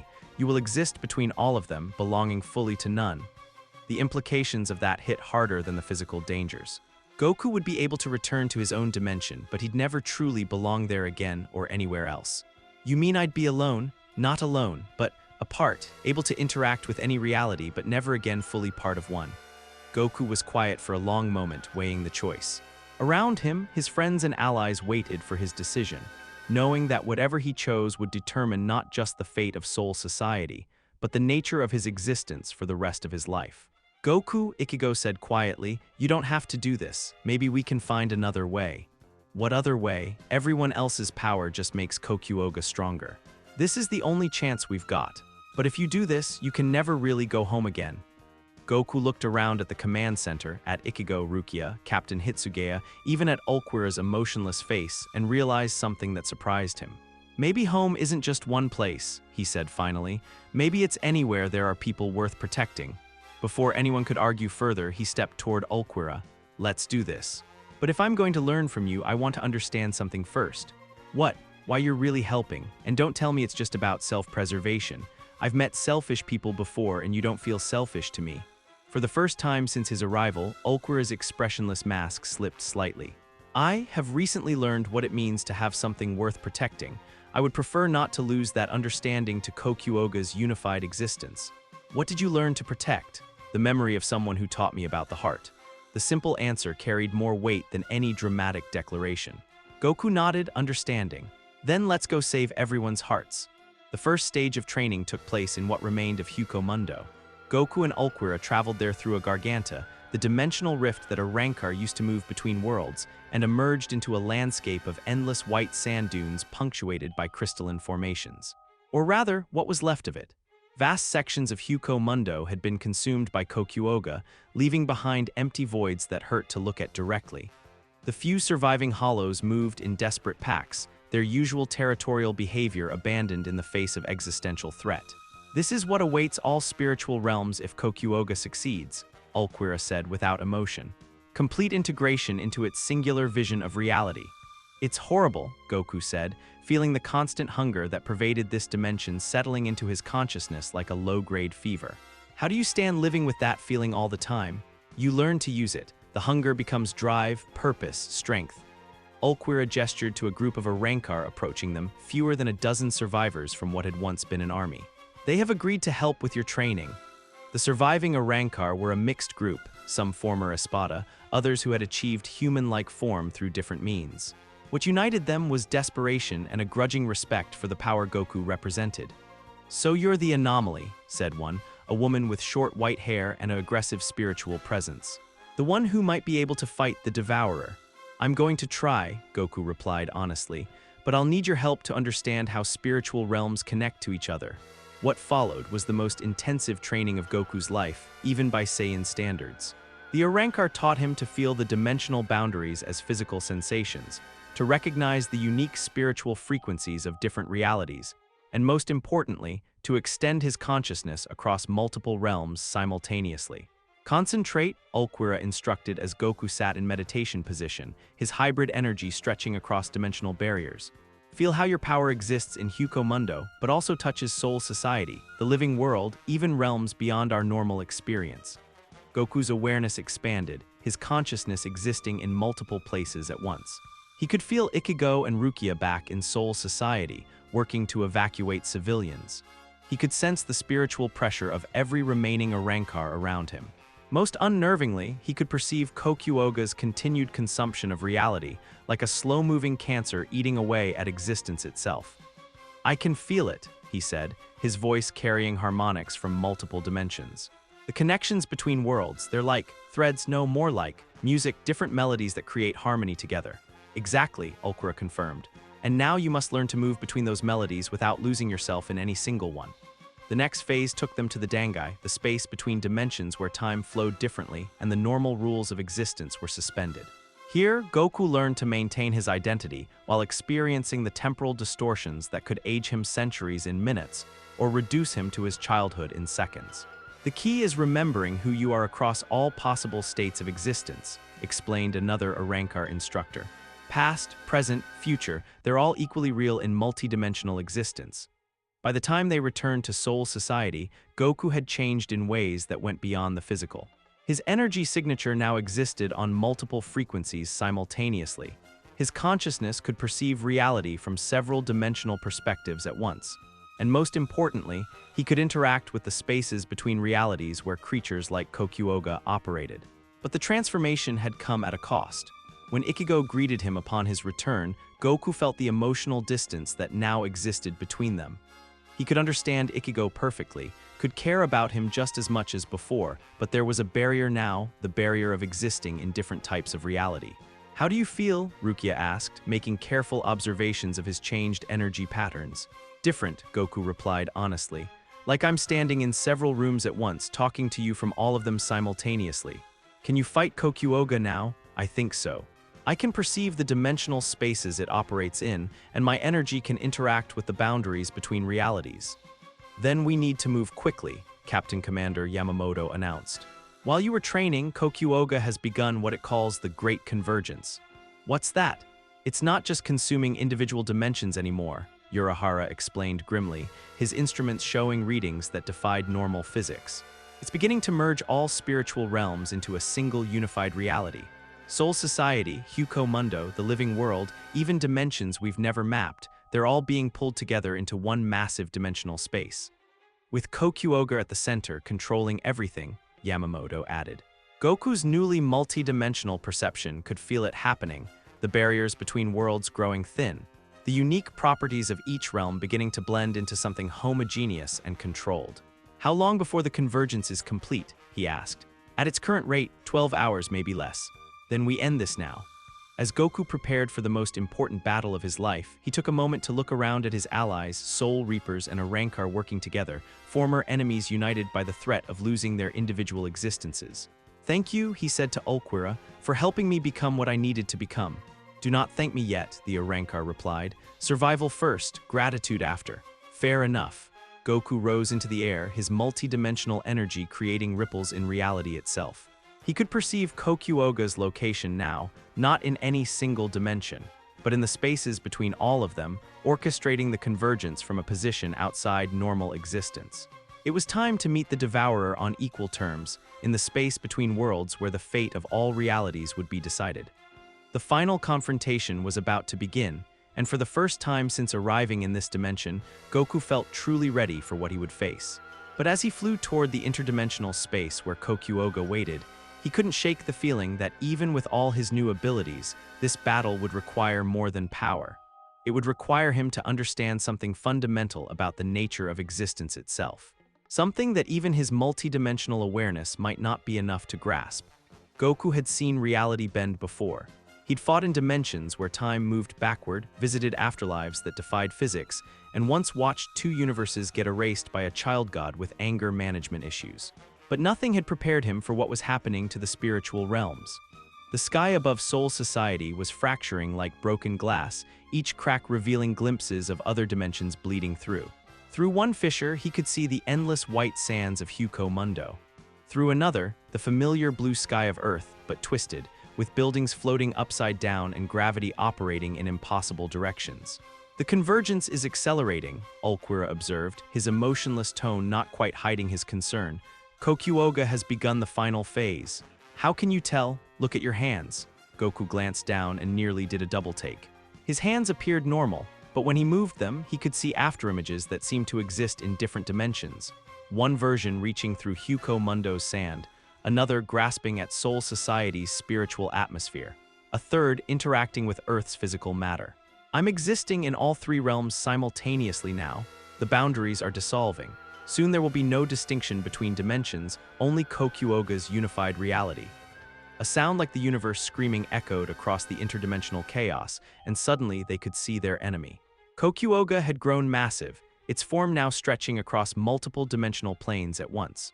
What had once been vaguely humanoid was now something that hurt to perceive directly angles that folded in on themselves, appendages that existed in more dimensions than human minds could process. It's beautiful, Kokuoga's voice resonated from everywhere at once. Watch as artificial divisions crumble before true unity. No more separation between life and death, physical and spiritual, individual and collective. As if to demonstrate, a section of Soul Society's Serete simply merged with a portion of La's Notches, creating a hybrid structure that was somehow both completely familiar and utterly alien. Soul Reapers who had been standing on familiar ground suddenly found themselves in a Rancor architecture that existed in 6 dimensions simultaneously. Goku! Ichigo's voice came from somewhere in the chaos. I can't find the other captains. The buildings keep changing when I'm not looking at them. Goku extended his multidimensional awareness, searching for his friends. What he found was disturbing. Ichigo was indeed trapped in a section of merged reality where Soul Society and Huko Mundo overlapped, but the dimensional instability was affecting his spiritual pressure. He was flickering between his Soul Reaper form and his human body, sometimes existing as both simultaneously. Hold on, Goku called back, flying toward Ichigo's location. But as he moved, the space around him shifted. What should have been a straight line became a path that curved through multiple dimensions, taking him through a section of merged Earth-Soul Society where traffic lights were giving directions to confused spirits. When he finally reached Ichigo, his friend was crouched behind what appeared to be a hybrid of a Serete building and a hollow tree from Huko Mundo, both somehow occupying the same space without conflict. This is insane, Ichigo said without preamble. I've been walking in circles for 20 minutes except the circles keep turning into squares, and one time I ended up walking on the ceiling of my high school back in Karakura town. The dimensions are blending, Goku explained, though saying it out loud made it sound even more impossible. Kokuoga is creating one unified reality by merging all the separate ones. Can you stop it? I'm going to try, but first we need to find the others and make sure they're safe. Define safe in a reality where my Zanpakuto just turned into a lunch tray and then back into a sword.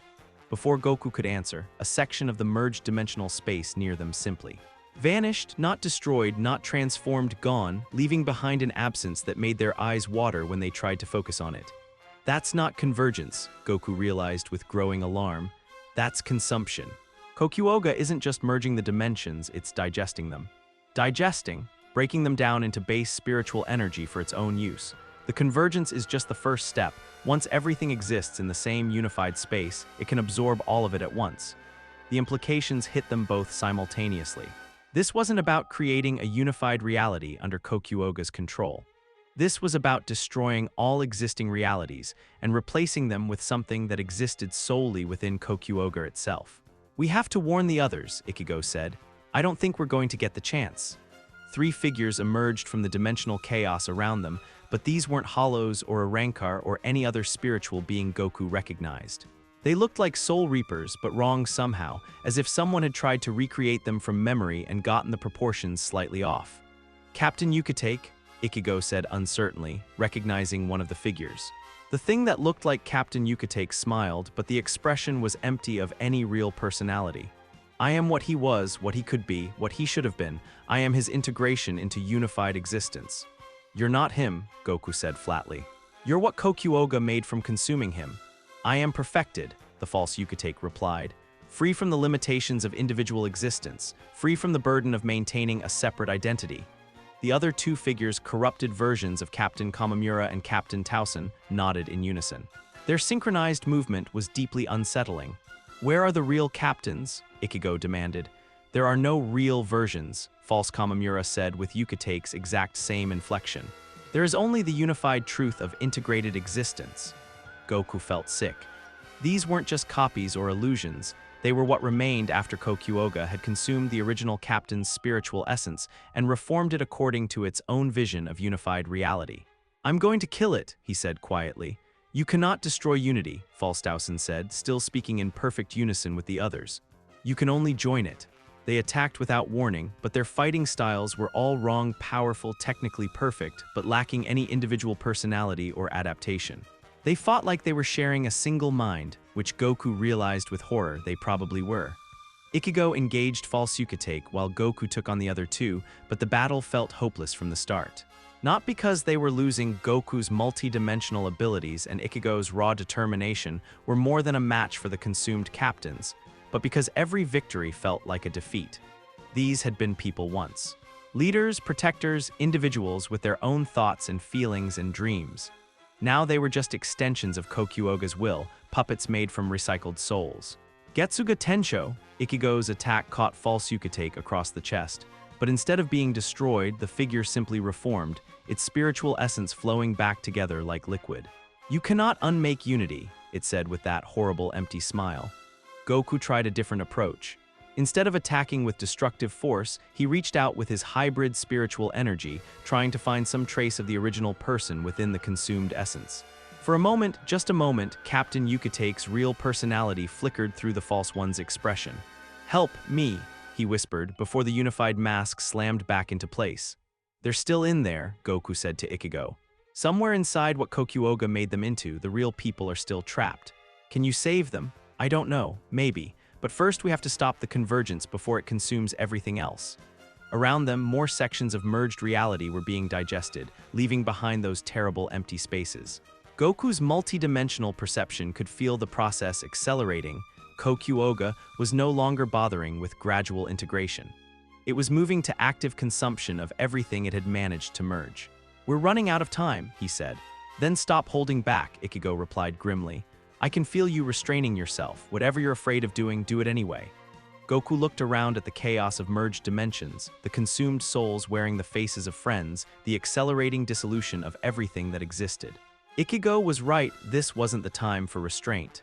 He began to power up, but instead of his normal transformation sequence, he drew on his multi-dimensional training.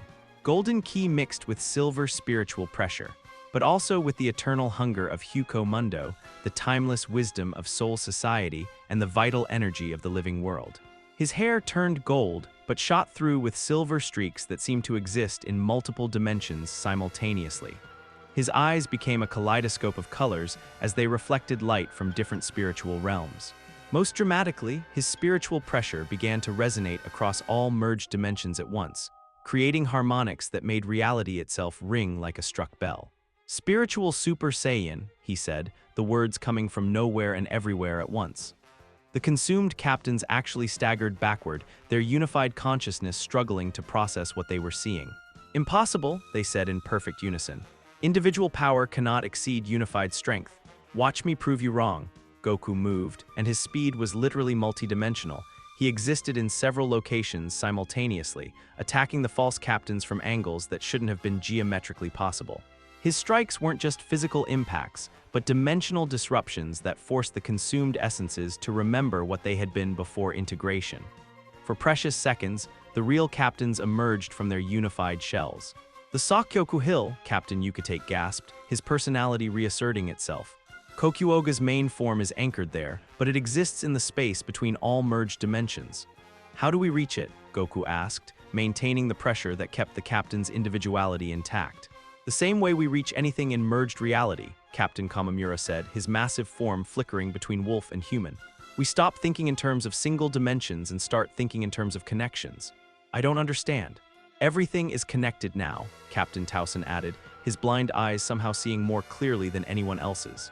Physical space, spiritual realms, the barriers between life and death, they're all just different aspects of the same unified space. To reach Kokuoga, you don't travel through dimensions. You travel through the connections between them.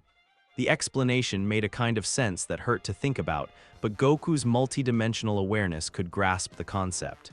In merged reality, location wasn't about physical position, it was about conceptual relationship. I can do that, he said, but I need you three to maintain your individual consciousness long enough to help stabilize this area. We cannot resist integration forever, Yukitake warned, even as the unified mask began to reassert itself over his features. Our individual essences are being constantly dissolved and reformed. Then I'll be fast. Goku reached out with his expanded awareness, feeling for the connections that linked all merged dimensions. He found them threads of shared existence that connected every point in the unified reality to every other point. Following them was like navigating a maze made of pure concept, but his spiritual Super Saiyan form was designed for exactly this kind of impossible task. He stepped forward and immediately found himself standing on Sakyoku Hill, but a version that existed in all dimensions simultaneously. The familiar execution ground was overlaid with structures from Huko Mundo, modern buildings from Karakura town, and architectural elements from spiritual realms he didn't even recognize. And at the center of it all, Kokuoga waited. The creature had grown beyond anything resembling a physical form.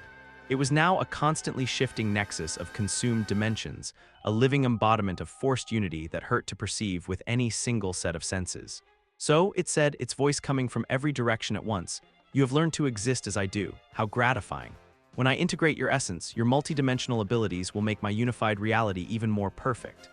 "There's nothing perfect about destroying everyone's individuality," Goku replied, floating in the space above the hill that existed in 17 dimensions simultaneously. "Individuality is chaos," Kokuoga responded. "Separation leads to conflict, misunderstanding, pain. In unified existence, there is only harmony. And no choice, no growth. No possibility of becoming something better than what you started as. Growth is an illusion. What you call development is simply the gradual revelation of predetermined patterns. In my reality, all patterns are revealed immediately and perfectly. Around them, more sections of merged reality dissolved as Kokuoga continued its consumption. Goku could see entire districts of Soul Society, vast areas of Huko Mundo, and portions of multiple Earths simply ceasing to exist, their essence flowing into the creature's ever-expanding form. But he could also see something else, tiny pockets of stability where individual consciousness was somehow resisting integration. Places where strong-willed souls were maintaining their separate existence through pure determination. "You're wrong," Goku said, his voice carrying newfound certainty.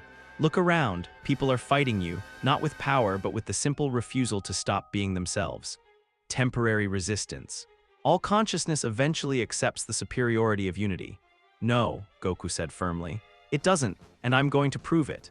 He began to gather energy for what would either be his greatest attack or his final mistake, a technique that would use his multi-dimensional existence to do something that had never been attempted before.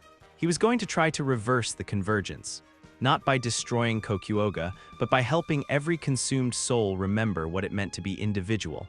It was probably impossible. It would definitely require more power than he'd ever used before. And if it failed, the backlash would destroy what little remained of his own individual consciousness. But as he looked at the pockets of resistance scattered throughout the merged reality, at the consumed captains still fighting to maintain their personalities, at his friends somewhere in the chaos still refusing to give up, Goku knew he had to try. The fate of every individual soul in existence hung in the balance, and sometimes being a hero meant risking everything on an impossible gamble. The real battle was just beginning. The technique Goku was attempting had no name because it had never been tried before.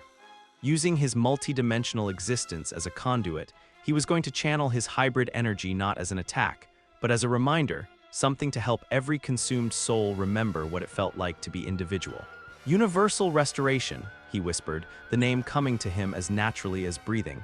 But as he began to gather the necessary energy, Kokuoga's massive form shifted with what might have been amusement. How touching.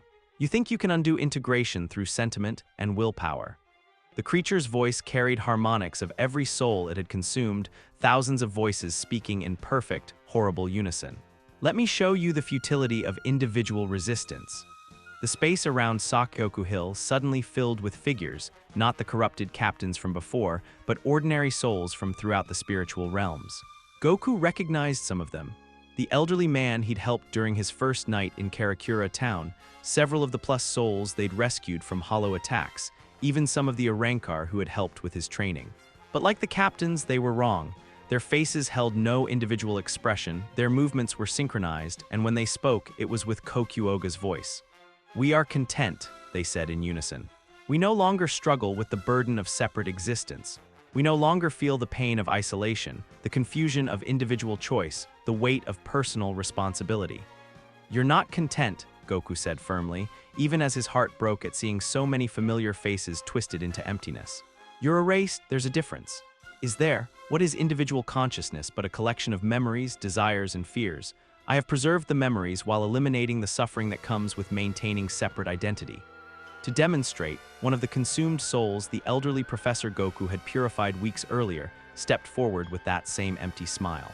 "I remember teaching philosophy," it said with Kokuoga's intonation.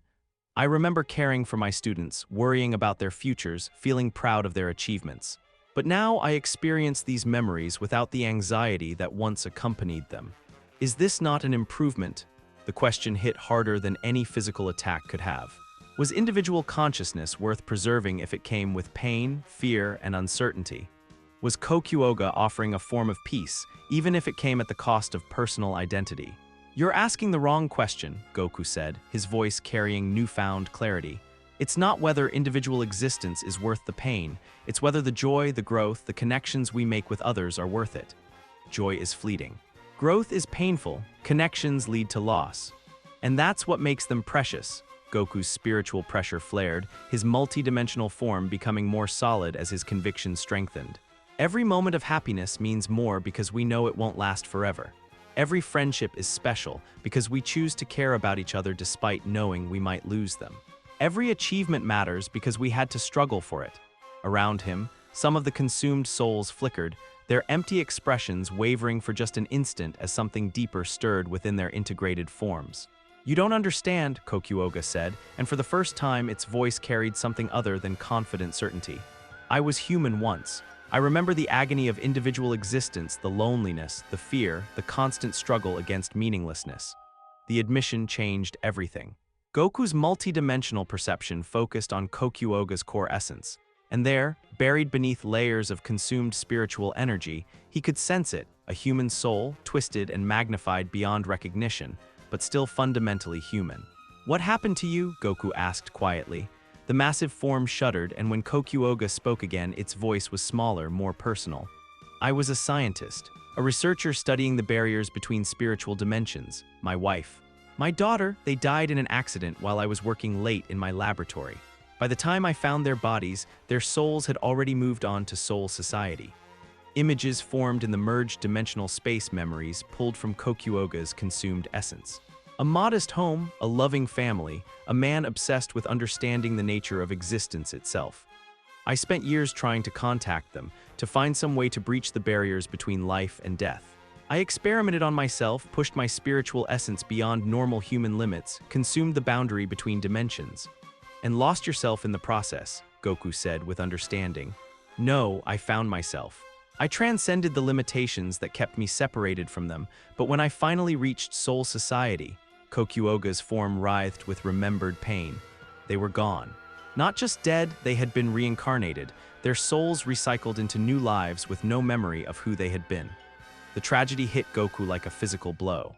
This wasn't a monster seeking power or control.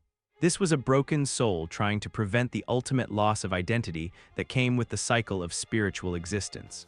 "So you decided to preserve everyone's identity forever," Goku said, "by forcing all souls into a unified existence where they couldn't be lost or changed.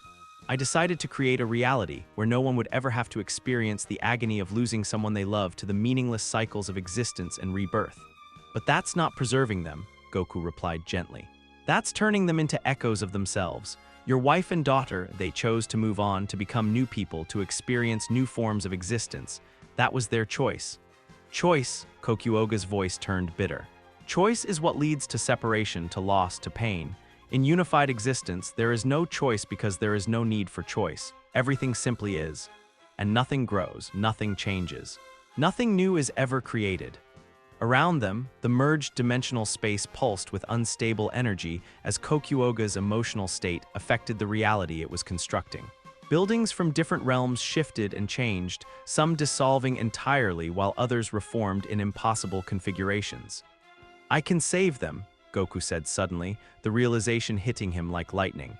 Your wife and daughter, even if they've been reincarnated, even if their current forms don't remember their previous lives, their essential spiritual essence still exists somewhere in the cycle. Impossible.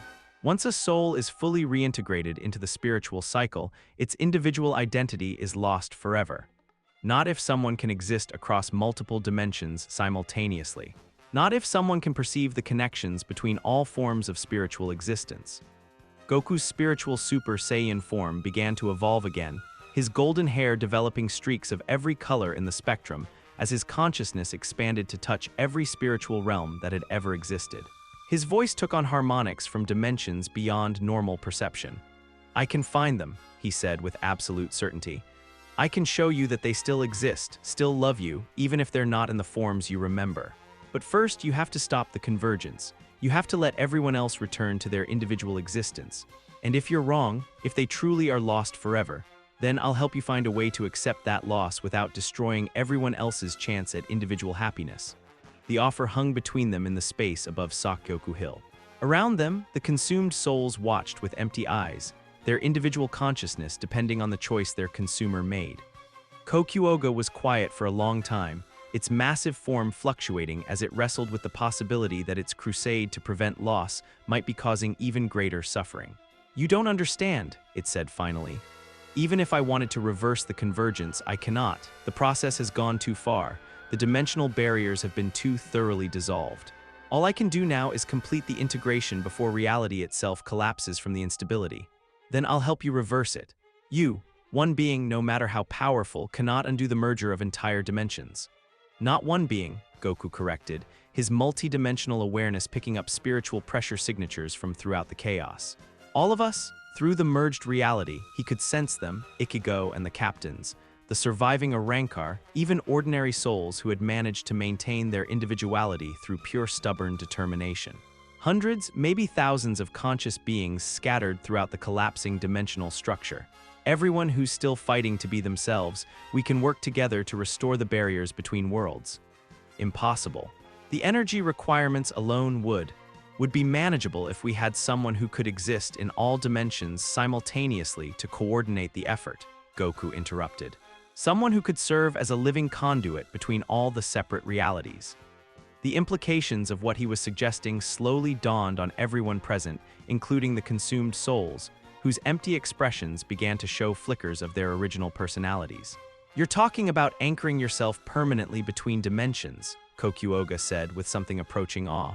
Becoming a living bridge between all spiritual realms, the strain would be immense, probably fatal, Goku agreed cheerfully. But if it works, everyone gets their individual existence back. Everyone gets to keep making their own choices, experiencing their own joys and sorrows, growing into whatever they choose to become. Including the possibility of loss, pain, and separation. Including the possibility of love, discovery, and hope.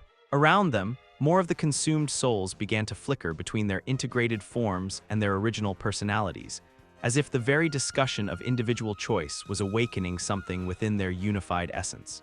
Goku, one of them said, and it was Professor Tanaka's voice, not Kokuoga's. Is that really you? Are we still ourselves? You're still you, Goku said gently. All of you. You're just trapped inside something that's convinced itself unity is better than individuality.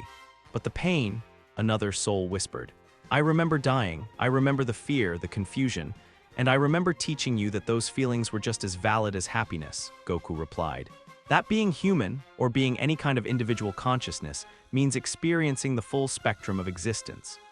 More souls began to speak with their own voices, their individual personalities reasserting themselves as they remembered what it felt like to have separate identities, personal desires, unique perspectives on existence. Kokuoga's massive form began to fluctuate more violently as the souls it had integrated started to resist unification. "Stop," it pleaded. "You don't understand what you're doing. Individual consciousness is chaos. Without unity, there is only conflict, misunderstanding, suffering, and growth," Goku said firmly, "and love, and the chance to become something better than what you started as." I cannot," Kokuoga's voice was breaking down, becoming less unified, more human. "I cannot bear the thought of losing them again." "You won't lose them," Goku promised. "I'll find them for you. But first, help me save everyone else. Help me restore the choice that makes existence meaningful." For a long moment, the only sound in the merged dimensional space was the crackling of unstable spiritual energy as reality itself waited for Kokuoga's decision. Then slowly, the massive creature began to shrink, its form condensing and becoming more human as it made its choice. "Very well," it said in a voice that was purely its own for the first time in centuries. "But I warn you, if we attempt this and fail, the backlash will destroy not just us but every soul in every dimension. There will be nothing left of any reality." "Then we don't fail," Goku said simply. As he began to gather the energy needed for the most ambitious technique anyone had ever attempted, his friends throughout the chaos felt his spiritual pressure calling to them, asking them to lend their strength to an effort that would either save every soul in existence or destroy everything they had ever known. The choice, as always, was theirs to make, and one by one, they began to respond. The technique they were attempting had never been tried because it was theoretically impossible. Goku would serve as a living conduit, while Kokuoga used its multi-dimensional manipulation abilities to guide the process, and every other conscious soul in the merged reality would contribute their spiritual energy to literally rebuild the barriers between worlds. "This is insane," Ichigo's voice crackled through the dimensional chaos as his spiritual pressure joined the growing network of connected consciousness. "We're basically trying to unwrap reality like a present and then gift-wrap it again." "Insane plans are the only ones worth trying," Captain Hitsugaya replied, his ice-based Riatsu adding structure to the energy matrix Goku was building. Besides, staying sane never got anyone out of an impossible situation. Across the merged dimensions, more voices joined the collective effort. Soul Reapers, a Rancor, plus souls, even some of the less hostile Hollows were contributing their spiritual energy to the restoration attempt. "The energy patterns are stabilizing," Urahara reported from somewhere in the chaos, his scientific instruments apparently still functional despite existing in 17 dimensions simultaneously. "But Goku, the strain on your consciousness is going to be enormous. You'll be processing the spiritual essence of entire dimensions while maintaining your individual identity." "I can handle it," Goku said, though honestly he wasn't entirely sure. His spiritual Super Saiyan form was already being pushed beyond its limits, just coordinating the collective effort. "No," Kokuoga interrupted, its form now condensed to merely twice the size of a normal person. "You cannot handle it alone. The technique requires someone to enter my consumed dimension space, the internal realm where all the integrated souls exist, and help guide them back to individual existence from within." "I'll do it." "Goku, that's suicide," Rukia said sharply. "If you enter the space where consumed souls exist, you'll be fighting the integration process on its home ground. Your individual consciousness could be dissolved entirely. Then I'll have to make sure that doesn't happen." Before anyone could argue further, Goku extended his multidimensional awareness into Kokuoga's essence, feeling for the entrance to the internal space where consumed souls were stored. What he found was devastating. It wasn't just a storage area. It was an entire universe inside Kokuoga's being, containing the spiritual essence of every soul the creature had ever integrated. Millions of consciousness existing in perfect, horrible harmony, their individual personalities suppressed but not destroyed. "I can feel them," he said quietly. "They're all still there. Every person Kokuoga ever consumed, they're trapped inside, aware but unable to express their individuality." "Then free them," Ichigo said simply. "It's not that easy. They've been integrated for so long that many of them have forgotten what it feels like to be separate entities. I'll have to remind them, one by one if necessary." "How long will that take?" Goku looked around at the collapsing dimensional structure, where more sections of reality were dissolving every minute. "Longer than we have." "Then we make time," Captain Commander Yamamoto declared, his ancient spiritual pressure adding stability to their collective effort. We will maintain the energy matrix for as long as necessary.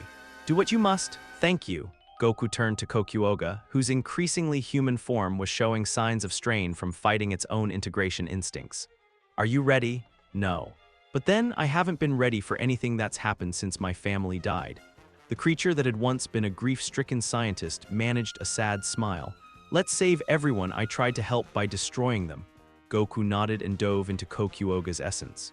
The transition was like falling through liquid starlight while being turned inside out. For a moment that lasted eternity, Goku existed in the space between thought and reality, consciousness and void, self and other. Then he crashed into the internal dimension with all the grace of a meteor hitting atmosphere. The landscape around him defied description.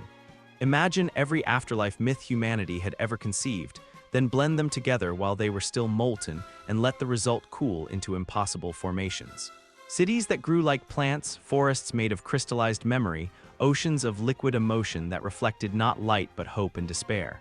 And everywhere, souls. They moved through this realm like sleepwalkers, their faces peaceful but empty of genuine expression. Some he recognized, the captains who had been consumed, the plus souls from Karakura town, the Urahara who had fought alongside him. Others were complete strangers, souls from throughout the spiritual realms who had been integrated over the centuries. All of them looked at him with the same serene, vacant smile. "Welcome," they said in unison, their voices creating harmony that was beautiful and terrifying. "You have entered the space of unified existence. Here there is no conflict, no pain, no isolation. There's also no growth, no choice, no love," Goku replied, settling into a fighting stance despite the apparent peacefulness of the realm. "Love exists here. We love all beings equally without preference or attachment. That's not love, that's just pleasant indifference." The unified souls tilted their heads in perfect synchronization, like a flock of birds responding to the same stimulus. "You resist unity," they observed. "Why do you cling to the chaos of individual existence when perfect harmony is offered? Because chaos is what makes life interesting." Instead of attacking them physically, Goku did something that went against every fighting instinct he'd ever developed.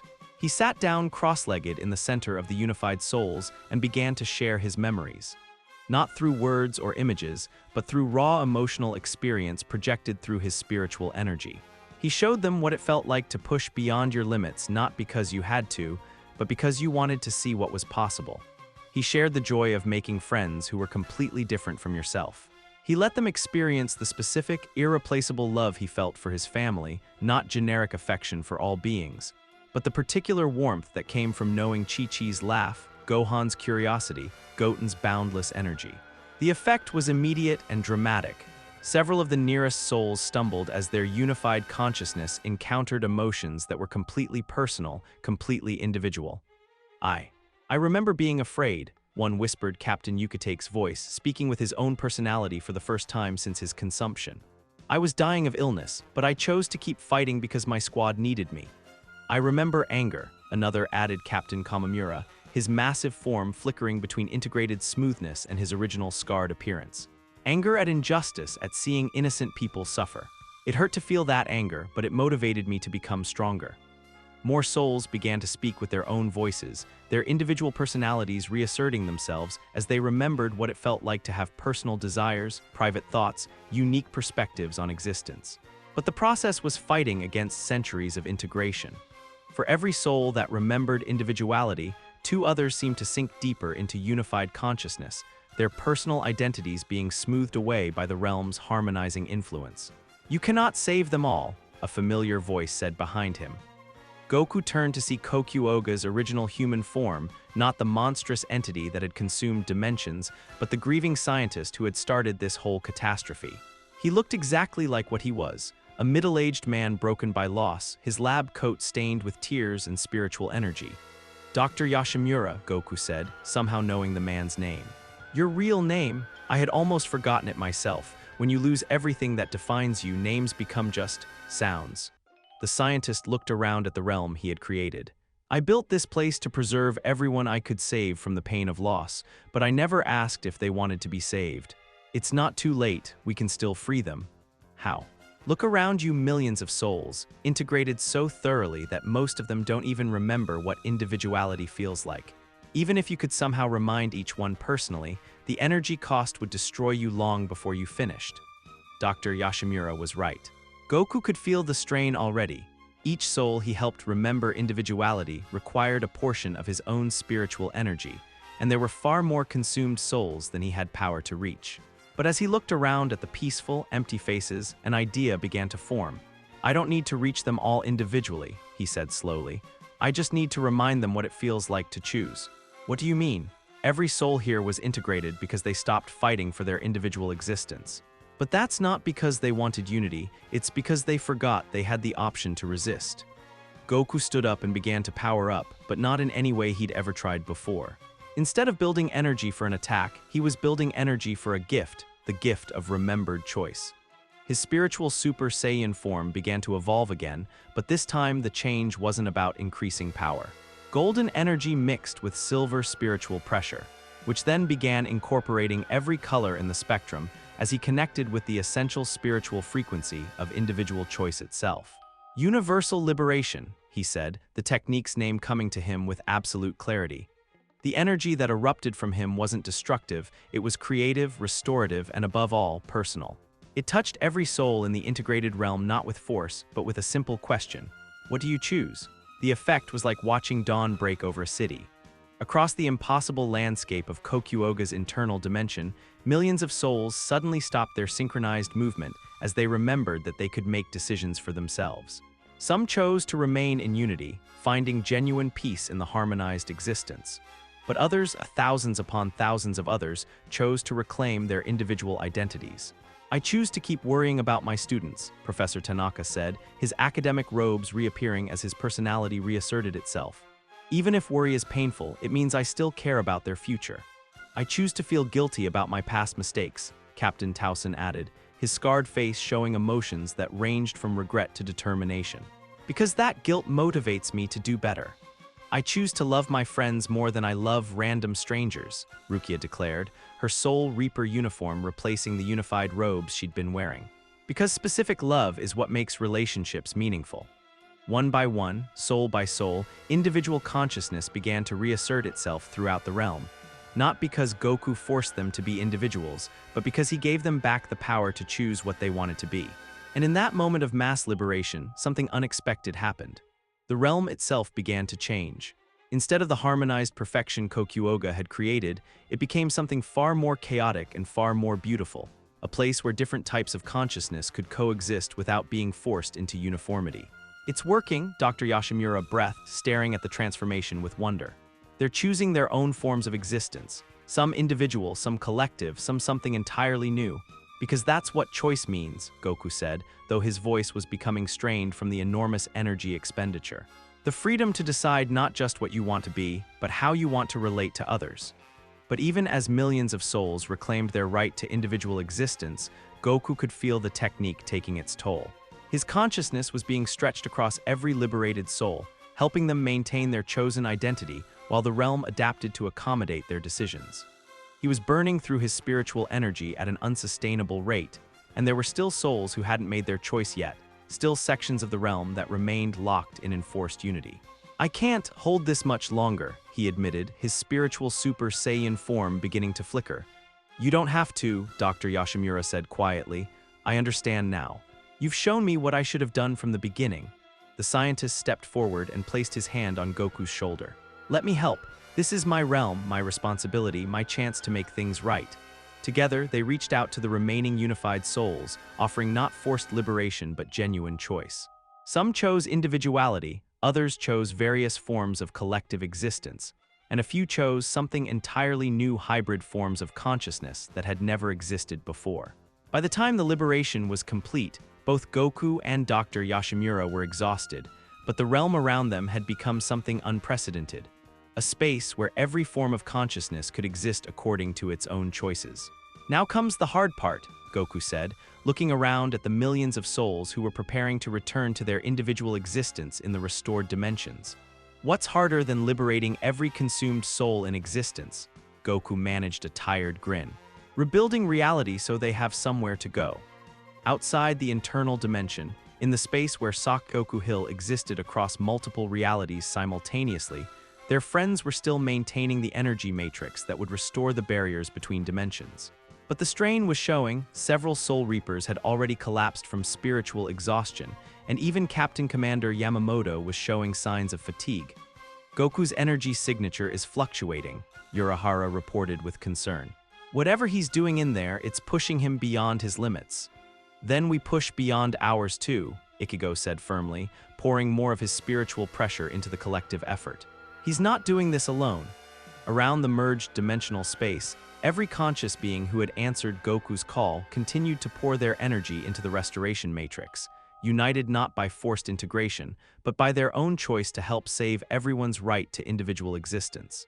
The final phase of the battle was about to begin, and success would require not just power, but the willing cooperation of every soul who still believed that individual choice was worth fighting for. In the internal dimension, Goku prepared to return to external reality with millions of newly liberated souls, knowing that the hardest part of their impossible plan was still ahead of them. But for the first time since this whole crisis began, he felt genuine hope. Not because victory was certain, but because everyone involved was fighting not from fear or obligation, but from their own freely made choice to protect what made existence meaningful. And that, he was beginning to understand, made all the difference. The transition back to external reality was like being born in reverse consciousness, compressing from infinite possibility back into the specific limitations of existing in only 17 dimensions at once instead of everywhere simultaneously. Goku emerged from Kokuoga's internal realm with millions of liberated souls following behind him like a river of starlight, each one maintaining their chosen form of existence. The sight was overwhelming, Professor Tanaka in his academic robes, arguing philosophy with a group of Arankar who had chosen to retain their individual masks while sharing collective memories. Captain Ukitake leading a discussion about duty with souls who had decided to exist as pure concepts of justice. Thousands of plus souls from throughout the spiritual realms, finally free to be confused, afraid, hopeful, and wonderfully, chaotically human.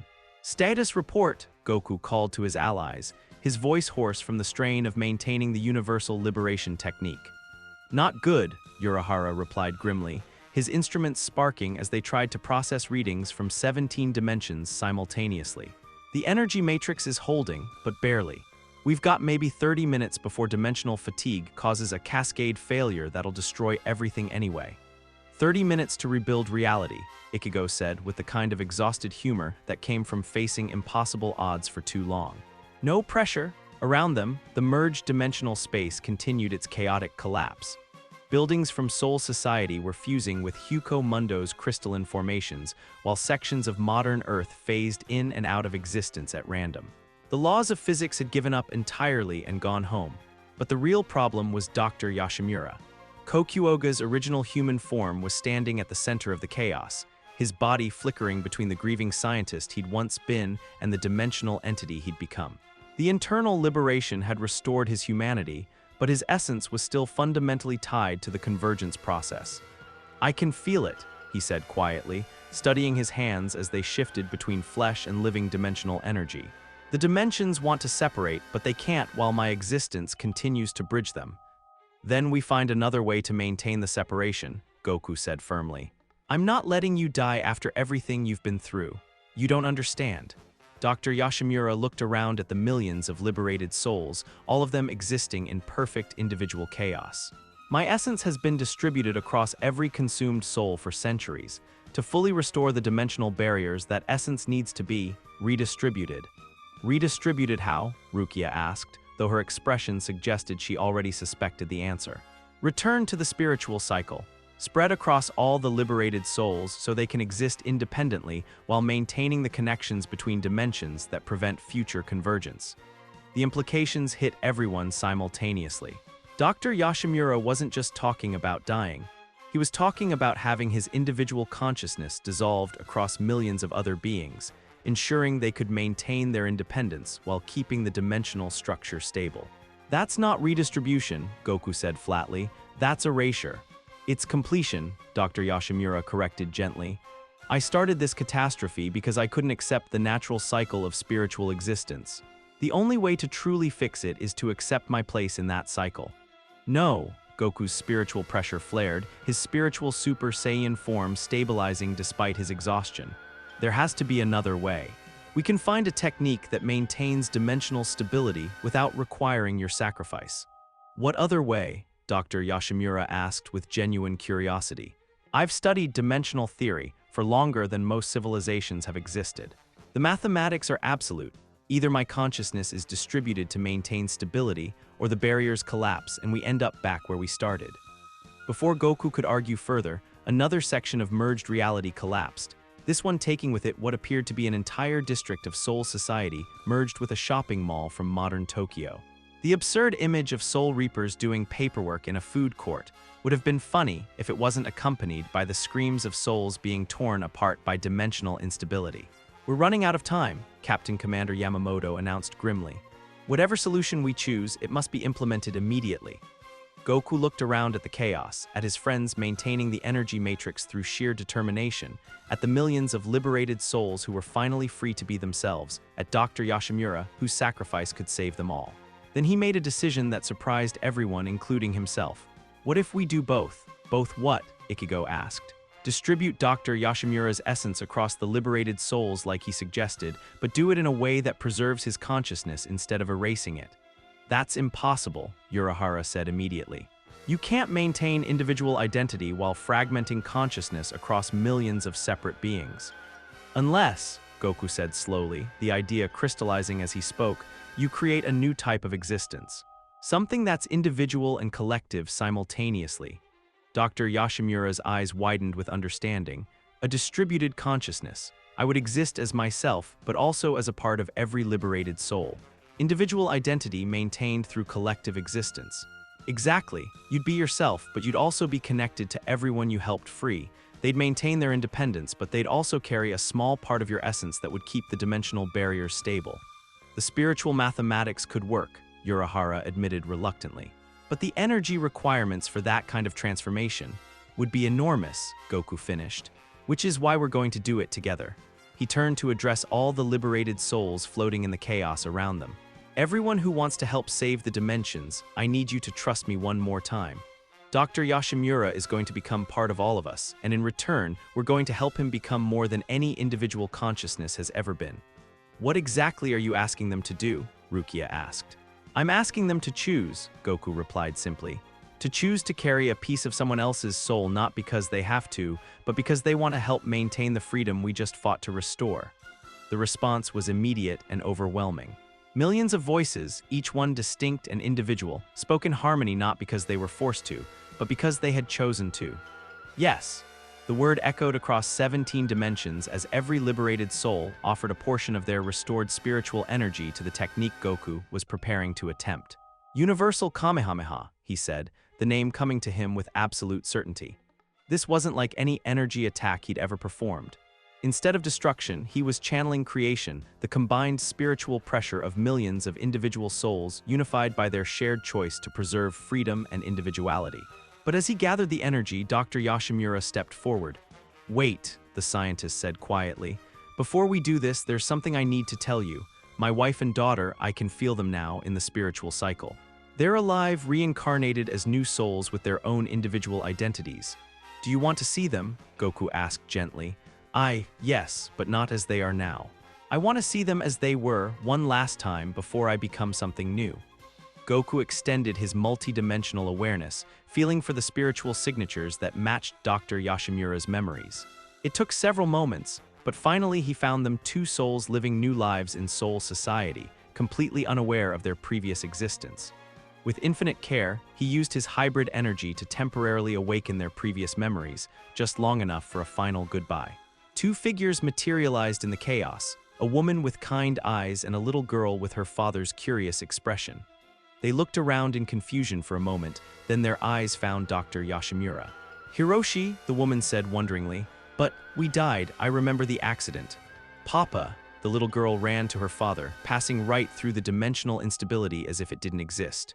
Are we together again? For a little while, Dr. Yoshimura said, kneeling to embrace his daughter while his wife joined them. But not forever. You've both built new lives, become new people. I can't ask you to give that up just because I couldn't let go. We know, his wife said softly. We can feel what you're about to do. It's beautiful, Hiroshi. You're going to help millions of souls stay free to be themselves. Will it hurt? his daughter asked with the directness only children possessed. No, sweetheart, I'm going to become part of a very large family. I'll still be me, but I'll also be helping take care of everyone else. The family held each other for a long moment while reality collapsed around them. Then, gently, the two reincarnated souls faded back to their new lives, taking with them the knowledge that their previous existence had found peace. Now, Dr. Yashimura said, turning back to Goku with tears on his face and determination in his eyes. Let's save everyone.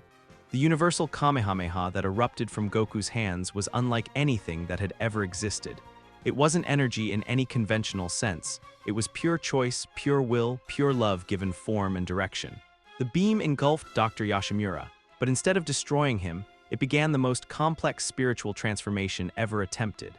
His consciousness was carefully, lovingly distributed across every liberated soul, becoming a permanent part of their individual existence while maintaining his own identity as a unified presence across all of them. The effect on dimensional stability was immediate and dramatic. The chaotic merger began to reverse as stable barriers reformed between the spiritual realms. Soul society solidified back into its proper configuration.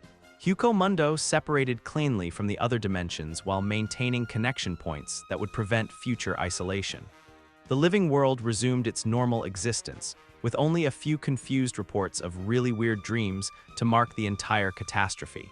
But the most remarkable change was in the liberated souls themselves. Each one remained perfectly individual, but they also carried a small piece of Dr. Yashimura's consciousness that connected them to the greater spiritual network. They were free to be themselves, but never truly alone. It worked, Urahara breathed, staring at readings that showed stable dimensional barriers for the first time in months. The dimensions are separate but connected, independent but stable. How do you feel? Goku asked Dr. Yashimura, though now the question had to be addressed to the collective consciousness that existed within all the liberated souls. Complete, came the answer from millions of voices, each one distinct but harmonized by choice rather than force. For the first time since I lost my family, I feel complete. As the last traces of dimensional instability faded and reality settled back into its proper configuration, Goku allowed his spiritual Super Saiyan form to fade. The transformation had changed him permanently. He would always exist partially between dimensions now, but the connection felt natural rather than imposed. So what happens now? Ichigo asked, looking around at the restored Soul Society, where millions of souls were beginning the process of returning to their proper existence. Now we figure out how to live in a reality where everyone gets to choose what they want to be, Goku replied with a tired but genuine smile. And you? Rukia asked. What do you choose? Goku looked around at his friends, Soul Reapers and a Rancor, plus souls and former enemies, all of them individuals who had chosen to fight for everyone's right to individual existence. I choose to stay, he said simply. This is my home now, these are my people, and I think I've got a lot to learn about what it means to be a guardian of choice rather than just a protector of lives. In the distance, the sun was setting over a soul society that was both exactly as it had always been and completely transformed by the knowledge that individual consciousness was worth any sacrifice to preserve. The crisis was over, but the real work learning to live in a reality where every soul had the right to choose its own form of existence was just beginning.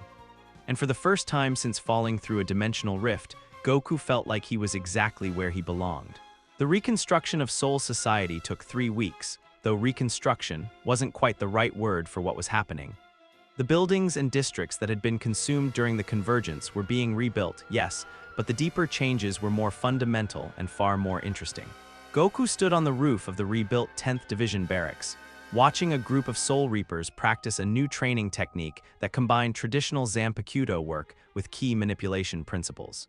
The sight should have been impossible spiritual beings learning to use energy that originated from an entirely different dimensional framework, but it was working.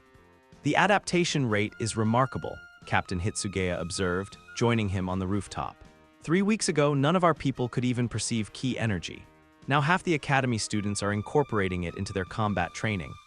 It's not really ki anymore, Goku replied, watching a young Soul Reaper successfully blend spiritual pressure with physical energy to create something entirely new. It's something between ki and Riatsu, something that only works because the dimensional barriers are more flexible now. That was perhaps the most significant change from their victory over Kokuoga. The barriers between spiritual realms still existed and were perfectly stable, but they were no longer rigid walls. Instead, They had become something more like membranes permeable to certain types of energy and consciousness, while still maintaining the essential separation that kept each dimension distinct. And at the center of it all was Goku himself, existing permanently in the spaces between realms, serving as a living bridge that helped maintain the new balance. "How does it feel?" Hitsugaya asked. "Being connected to all the dimensions simultaneously," Goku considered the question. Even now, 3 weeks later, it was hard to put into words. Part of his consciousness existed in Soul Society, part in Huko Mundo, part in the living world, and part in dimensional spaces that didn't have names yet. He could perceive threats to any realm instantly, could feel when someone was struggling with the transition between life and death, could sense dimensional instabilities before they became dangerous. Like being responsible for everyone's safety while also being invited to everyone's birthday party, he said finally. Overwhelming, but in a good way. "The Captain Commander wants to formalize your position," Hitsugaya said.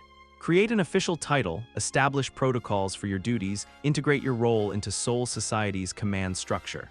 "And what do you think I should tell him? That bureaucracy is the enemy of effective protection," Hitsugaya replied dryly. "But also that some kind of formal recognition would help the other divisions understand what you do." Before Goku could respond, his multi-dimensional awareness picked up a familiar spiritual signature approaching rapidly. Moments later, Ichigo flash-stepped onto the rooftop, looking slightly out of breath. "We've got a problem," he announced without preamble. "3 Menos Grand just appeared in downtown Karakura town, but they're wrong somehow, wrong how. They're not attacking anything. They're just standing there looking around like tourists, and when I tried to engage them, they asked me for directions to the nearest spiritual counselor." Goku and Hitsugaya exchanged glances. This was exactly the kind of thing they'd been dealing with since the convergence spiritual beings whose nature had been fundamentally altered by the dimensional changes, creating situations that didn't fit into any existing protocol. "I'll handle it," Goku said, rising into the air. "Want to come along?"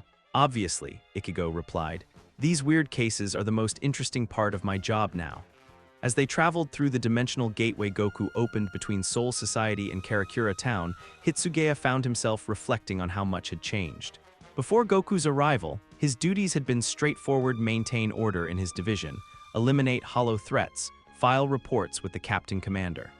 Now his days were filled with unprecedented situations that required creative solutions rather than established procedures. And somehow, he'd never been happier with his work. They emerged in Karakura town to find exactly what Ichigo had described: 3 massive Menos Grand standing in the middle of a busy intersection, carefully avoiding stepping on cars while apparently reading street signs. The scene was surreal enough that several humans had stopped to take pictures, though their inability to see spiritual beings meant they were just photographing empty air. "Excuse me," one of the Menos said politely as Goku approached, its voice a cultured baritone that was completely at odds with its monstrous appearance. "We're looking for someone who can help us understand these new feelings we've been experiencing." "What kind of feelings?" Goku asked gently. "Curiosity, empathy, the desire to create rather than destroy." The Menos gestured with one massive claw toward a small park where children were playing. "We watched those young humans for an hour yesterday, and instead of wanting to devour them, we found ourselves wanting to protect them. It's very confusing." This was becoming increasingly common since the Convergence Hollows and other spiritual beings experiencing personality changes as the more flexible dimensional barriers allowed different types of consciousness to influence each other. Some became more aggressive, but many, like these Menos, were developing traits that had previously been suppressed by their nature. "There's a support group for evolved hollows that meets in Urahara's shop," Goku said. "Would you like me to introduce you? A support group, other hollows who are going through similar changes. They help each other understand their new feelings and find constructive ways to express them." The 3 Menos looked at each other with what might have been hope. "We would like that very much," the spokesman said. "But are you certain we won't be executed for existing? We understand that Soul Reapers typically eliminate our kind on sight." "Not anymore," Ichigo said firmly. "The rules have changed. If you're not hurting anyone and you want help becoming something better than what you were, we'll help you." As they escorted the trio of confused but hopeful Menos to Urahara's shop, Goku reflected on how fundamentally his role had evolved from his original purpose of simply protecting people. He was still a guardian, but now that included helping beings transform into better versions of themselves rather than just stopping them from being harmful. "Urahara's going to love this," Ichigo commented as they approached the candy shop. 3 more test subjects for his theories about consciousness evolution. They're not test subjects, Goku corrected mildly. They're people trying to figure out how to be better people. Same thing, really. Urahara just uses more scientific terminology. The shop's basement had been expanded significantly to accommodate the growing number of spiritual beings seeking help with their post-convergence changes. What had once been Urahara's private laboratory was now a community center where hollows, Arankar, plus souls, and even some soul reapers came to work through the psychological implications of their evolving nature. "Ah, Goku," Urahara called as they descended into the main meeting area. "Perfect timing. We were just discussing the theoretical implications of voluntary consciousness evolution." The scene in the basement was like something from a very strange therapy session. A group of former hollows sat in a circle, sharing their experiences of developing empathy and creative impulses. Nearby, several Arankar were working with a Soul Reaper counselor to process their memories of their previous human lives. In the corner, a collection of plus souls were learning meditation techniques to help them prepare for their eventual journey to Soul Society. "Everyone," Urahara announced to the gathered beings, "I'd like you to meet our newest members. They're experiencing curiosity and protective instincts for the first time." The response was immediate and welcoming. Former enemies offered advice, shared similar experiences, and made space in their circle for the confused Mennos. It was exactly the kind of scene that would have been impossible before the convergence beings, who should have been trying to devour each other instead, helping each other grow. "This is what victory looks like," Rukia said quietly, appearing beside Goku as he watched the integration process. "Not the defeat of enemies, but their transformation into allies."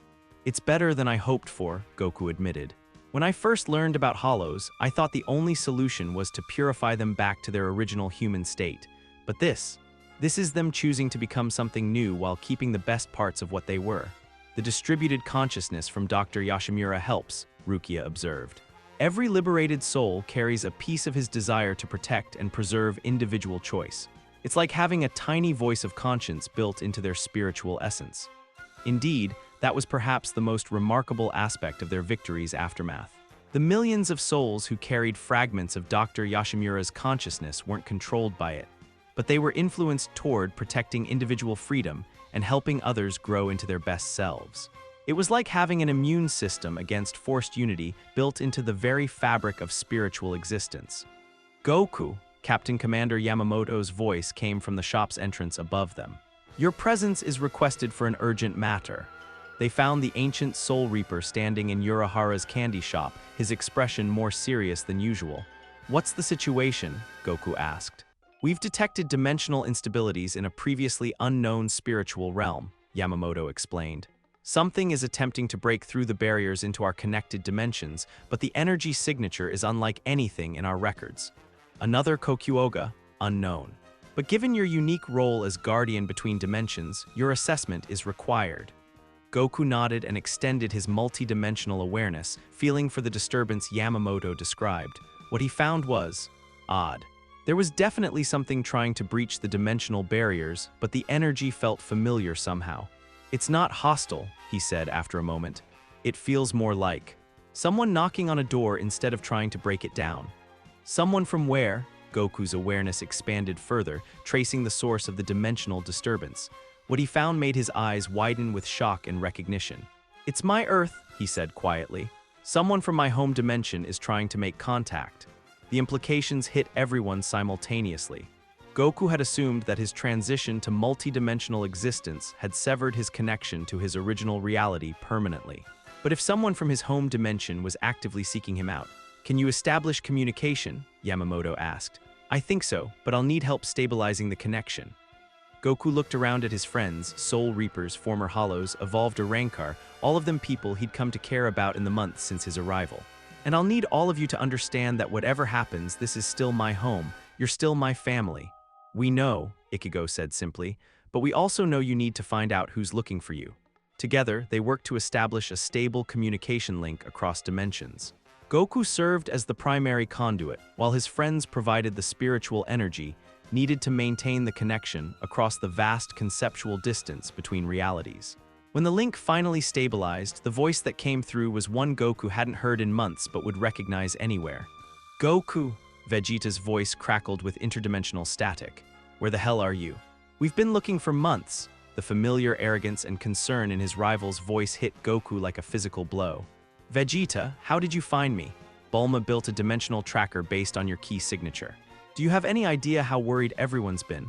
Chi-Chi's been training with Piccolo in case she needs to fight her way across dimensions to find you. Despite everything, the battles, the transformations, the new responsibilities, Goku found himself grinning at the mental image of his wife learning combat techniques from his former enemy. I'm okay, he said.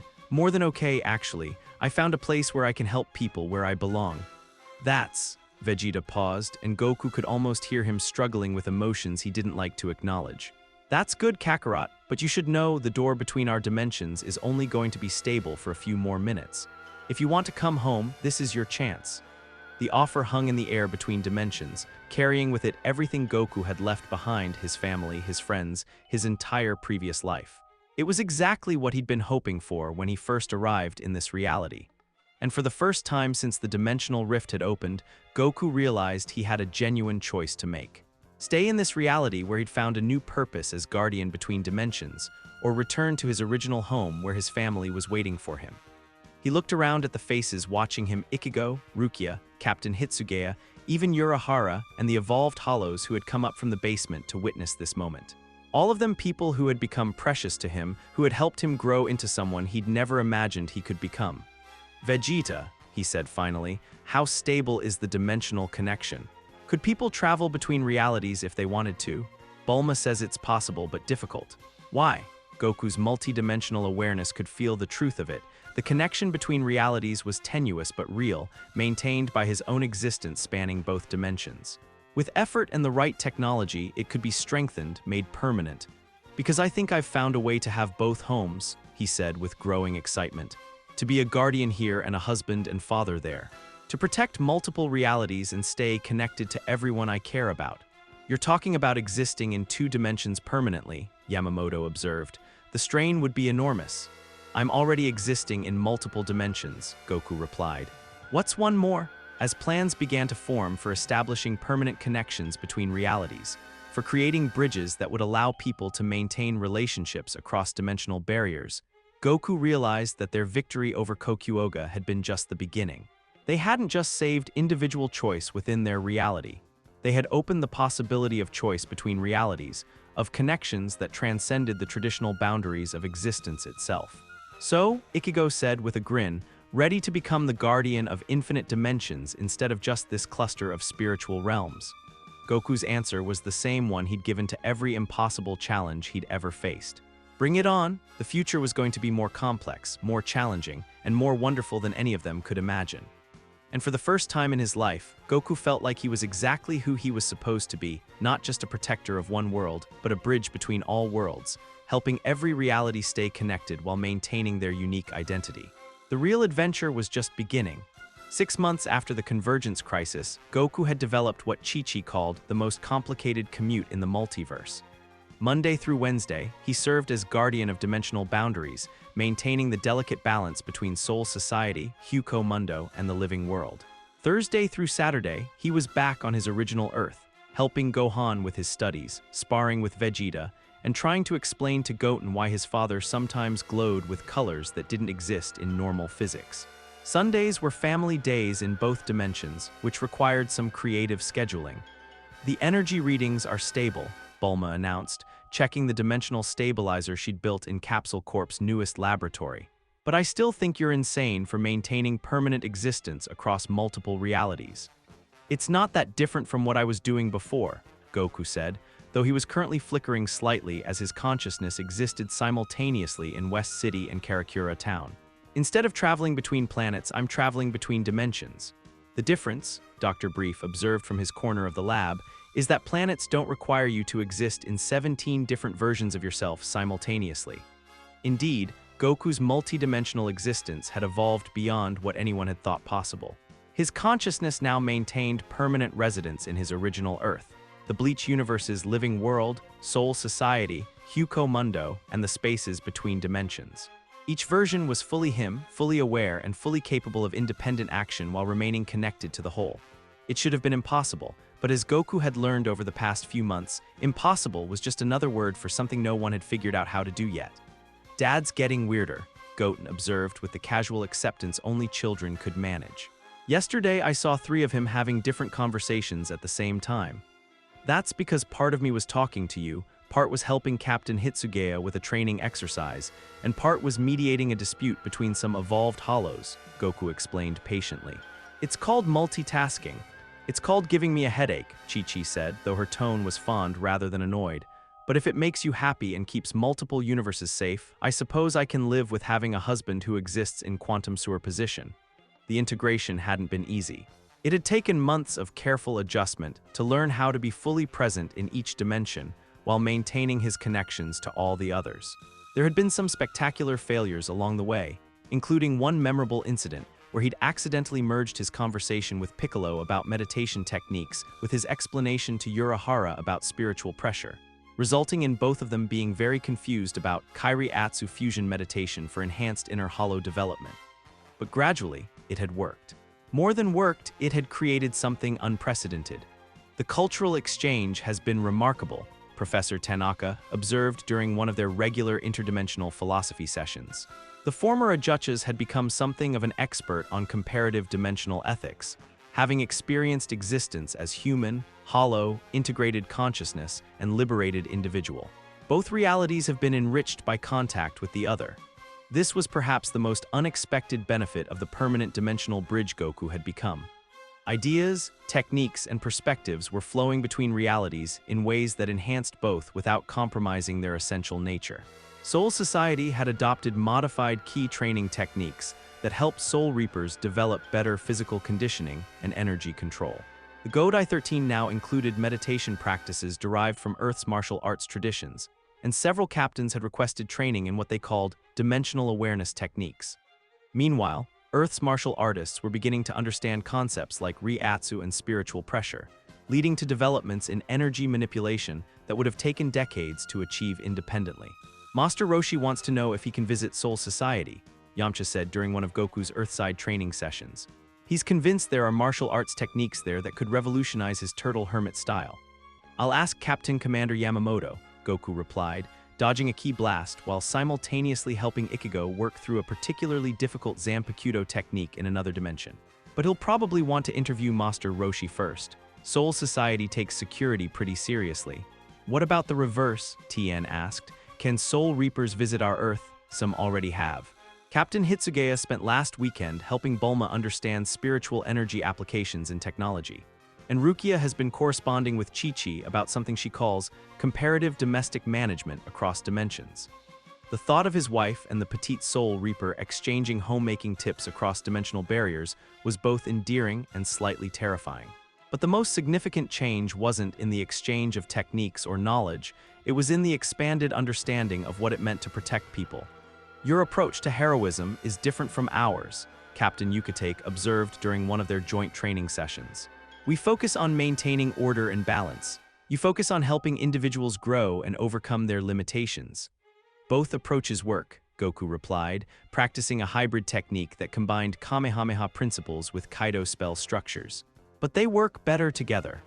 Indeed, the combination of Soul Society's systematic approach to spiritual protection with Earth's emphasis on personal growth and individual achievement had created new paradigms for both realities. Soul Reapers were learning to see each encounter with a hollow as an opportunity to help a lost soul find their way back to themselves, while Earth's fighters were developing a deeper understanding of the consequences their battles had on the cosmic balance. The number of successful hollow rehabilitations has increased by 300% since you introduced your purification restoration technique, Captain Mayuri reported with scientific satisfaction. "We're seeing former hollows not just returning to human spiritual form, but actively choosing to help other corrupted souls." "That's the point," Goku said. "Everyone deserves the chance to become better than they were." The rehabilitation centers that had grown up around this philosophy were perhaps the most visible sign of how both realities had changed. What had started as support groups in Urahara's basement had evolved into formal institutions, where beings from across the spiritual spectrum could work together to overcome their limitations and discover new forms of existence. Former Hollows worked as counselors for newly deceased souls struggling with their transition to the afterlife. Redeemed Arankar taught courses on managing the balance between power and compassion. Even some of the more philosophical Menos had found purpose as meditation instructors, helping others understand the nature of consciousness itself. "It's beautiful," Dr. Yoshimura observed through his distributed consciousness during one of their regular check-ins. Individual growth in service of collective well-being, chosen freely rather than imposed by force. The scientist's essence, now permanently integrated across millions of liberated souls, had become something like the conscience of the new interdimensional community. Not controlling anyone's choices, but providing a gentle influence toward growth, compassion, and the protection of individual freedom. "How are you feeling?" Goku asked during one of their conversations. "Any regrets about choosing distributed existence over individual form?" "None," came the reply from voices across multiple dimensions. "I lost my family to the natural cycle of spiritual existence. But in return, I gained millions of children, all of them free to choose their own paths while carrying a piece of my love for individual identity." It was, Goku reflected, perhaps the most perfect resolution to tragedy he'd ever witnessed. Loss transformed not into bitterness or control, but into a gift that would protect others from similar suffering while respecting their right to choose their own forms of existence. "Goku," Vegeta said during one of their sparring sessions on Earth, "I have to ask, do you miss it?" "Miss what?" "Being simple. Before all this dimensional guardian nonsense, your biggest concern was finding strong opponents to fight and making sure you showed up for dinner on time." Goku paused mid-dodge, considering the question seriously. "I miss how straightforward everything used to be," he admitted. "But I don't miss being limited to just one reality, one set of people to protect. And the responsibility. You're literally maintaining the balance between multiple dimensions now. If you make a mistake, entire realities could be destroyed." "That's what makes it important," Goku replied, powering up to Super Saiyan. "The bigger the stakes, the more essential it is to get it right." They resumed their sparring, but Goku could feel Vegeta's continued curiosity about his choice to become something more than a traditional warrior. "You've changed," Vegeta observed after landing a particularly solid hit. "You're still you, but there's something deeper now, more complex. I've learned that protecting people isn't just about fighting their enemies," Goku said, countering with a technique that incorporated spiritual pressure principles into traditional ki manipulation. "Sometimes it's about helping them understand themselves better. Sometimes it's about creating systems that prevent problems before they happen. Sometimes it's about choosing not to fight when talking would work better." Sounds boring. It's the opposite of boring. Every situation is different. Every person has unique needs. Every reality has its own challenges. I've never been more engaged with what I'm doing.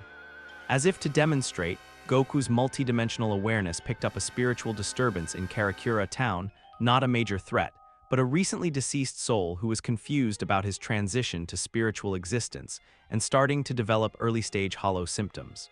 "Hold that thought," Goku said to Vegeta, then shifted a portion of his consciousness to his other reality. The soul in question was a middle-aged businessman who had died of a heart attack and was now wandering around his former office building, growing increasingly frustrated that no one could see or hear him. The negative emotions were beginning to corrupt his spiritual essence in the familiar pattern that led to hollow transformation. "Excuse me," Goku said gently, appearing beside the confused spirit. "I'm here to help." "Help," the man turned toward him with desperate relief. "You can see me. I've been trying to get someone's attention for hours. I can see you. My name is Goku, and I'm here to explain what's happening to you and help you decide what you want to do next." What followed was a conversation that had become routine for Goku, but was deeply meaningful for the confused soul. An explanation of death and the afterlife, a discussion of the choices available to souls in the spiritual realm, and ultimately, help with making an informed decision about his next form of existence. "So I can go to Soul Society and live a new life there," the businessman summarized. "Or I can choose reincarnation and start over completely. Or I can work with one of these rehabilitation centers to become something entirely new." "Those are the main options," Goku confirmed. "But there's no rush to decide. Take time to understand what each choice means for you. And if I start turning into one of those monster things you mentioned, then I'll help you through it," Goku promised. No one has to become something they don't want to be. By the time the conversation was finished, the businessman had decided to visit Soul Society first, get a better understanding of spiritual existence, and then make his long-term choice from a position of knowledge rather than fear. "Thank you," he said as a Senkeiman opened to transport him to the afterlife. I was so scared, but now it feels like an adventure. Back on Earth, Vegeta was waiting with his arms crossed and an expression of exaggerated patience. Sorry, Goku said, refocusing fully on their sparring session. Where were we? We were discussing how your new responsibilities haven't made you boring, Vegeta replied dryly. Though I have to admit, helping lost souls find their purpose does sound more engaging than I expected.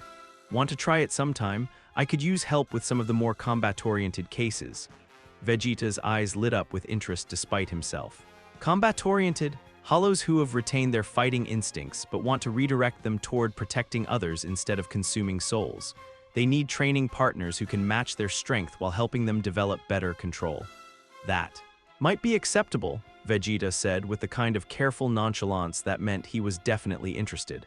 As the months passed, the connections between realities deepened and became more complex. What had started as Goku serving as a living bridge between dimensions evolved into a full cultural exchange program. Soul Reaper artists began collaborating with Earth painters to create works that incorporated both physical and spiritual aesthetics. Earth scientists worked with Soul Society's researchers to develop technologies that enhanced both physical and spiritual well-being. Musicians from both realities discovered that instruments designed for one type of existence could produce entirely new kinds of harmony when played across dimensional barriers. The philosophical implications are staggering, Professor Tanaka wrote in his interdimensional journal. We're witnessing the birth of truly universal culture, art, science, and wisdom that transcends the boundaries of individual realities. But perhaps the most significant development was the gradual emergence of individuals who, like Goku, chose to maintain permanent existence across multiple dimensions. It's not easy, Rukia warned a group of Soul Reapers who had requested multidimensional training. Existing in multiple realities simultaneously requires you to maintain distinct aspects of your personality while staying fundamentally yourself across all of them. Like acting in several plays at once, Ichigo added, except you can't forget your lines in any of them, and all the plays are happening in different languages. Despite the challenges, several individuals from both realities had successfully made the transition to multidimensional existence, each one adding their unique perspective to the growing community of interdimensional guardians. Captain Hitsugaya had developed the ability to maintain a presence in both Soul Society and Earth, using his ice-based abilities to help with climate research while continuing his duties as a Soul Reaper captain. Urahara had established research facilities in multiple dimensions, pursuing scientific questions that could only be answered through multi-dimensional experimentation. Even some of Earth's fighters had expressed interest in the possibility, though most preferred to visit other dimensions rather than maintain permanent residence there. I like having the option, Krillin explained during one of their training sessions. But 18 and I have built our life here. I don't want to complicate that by existing in multiple realities simultaneously. That's perfectly valid, Goku assured him. The point is having the choice, not feeling obligated to make any particular choice. The anniversary of the Convergence Crisis was marked by a celebration that spanned multiple dimensions, the first truly interdimensional festival in recorded history. Soul Society provided the formal ceremony recognizing all those who had contributed to the victory over Kokuoga. Earth contributed food, music, and an approach to celebration that was more relaxed than the afterlife's typically formal events.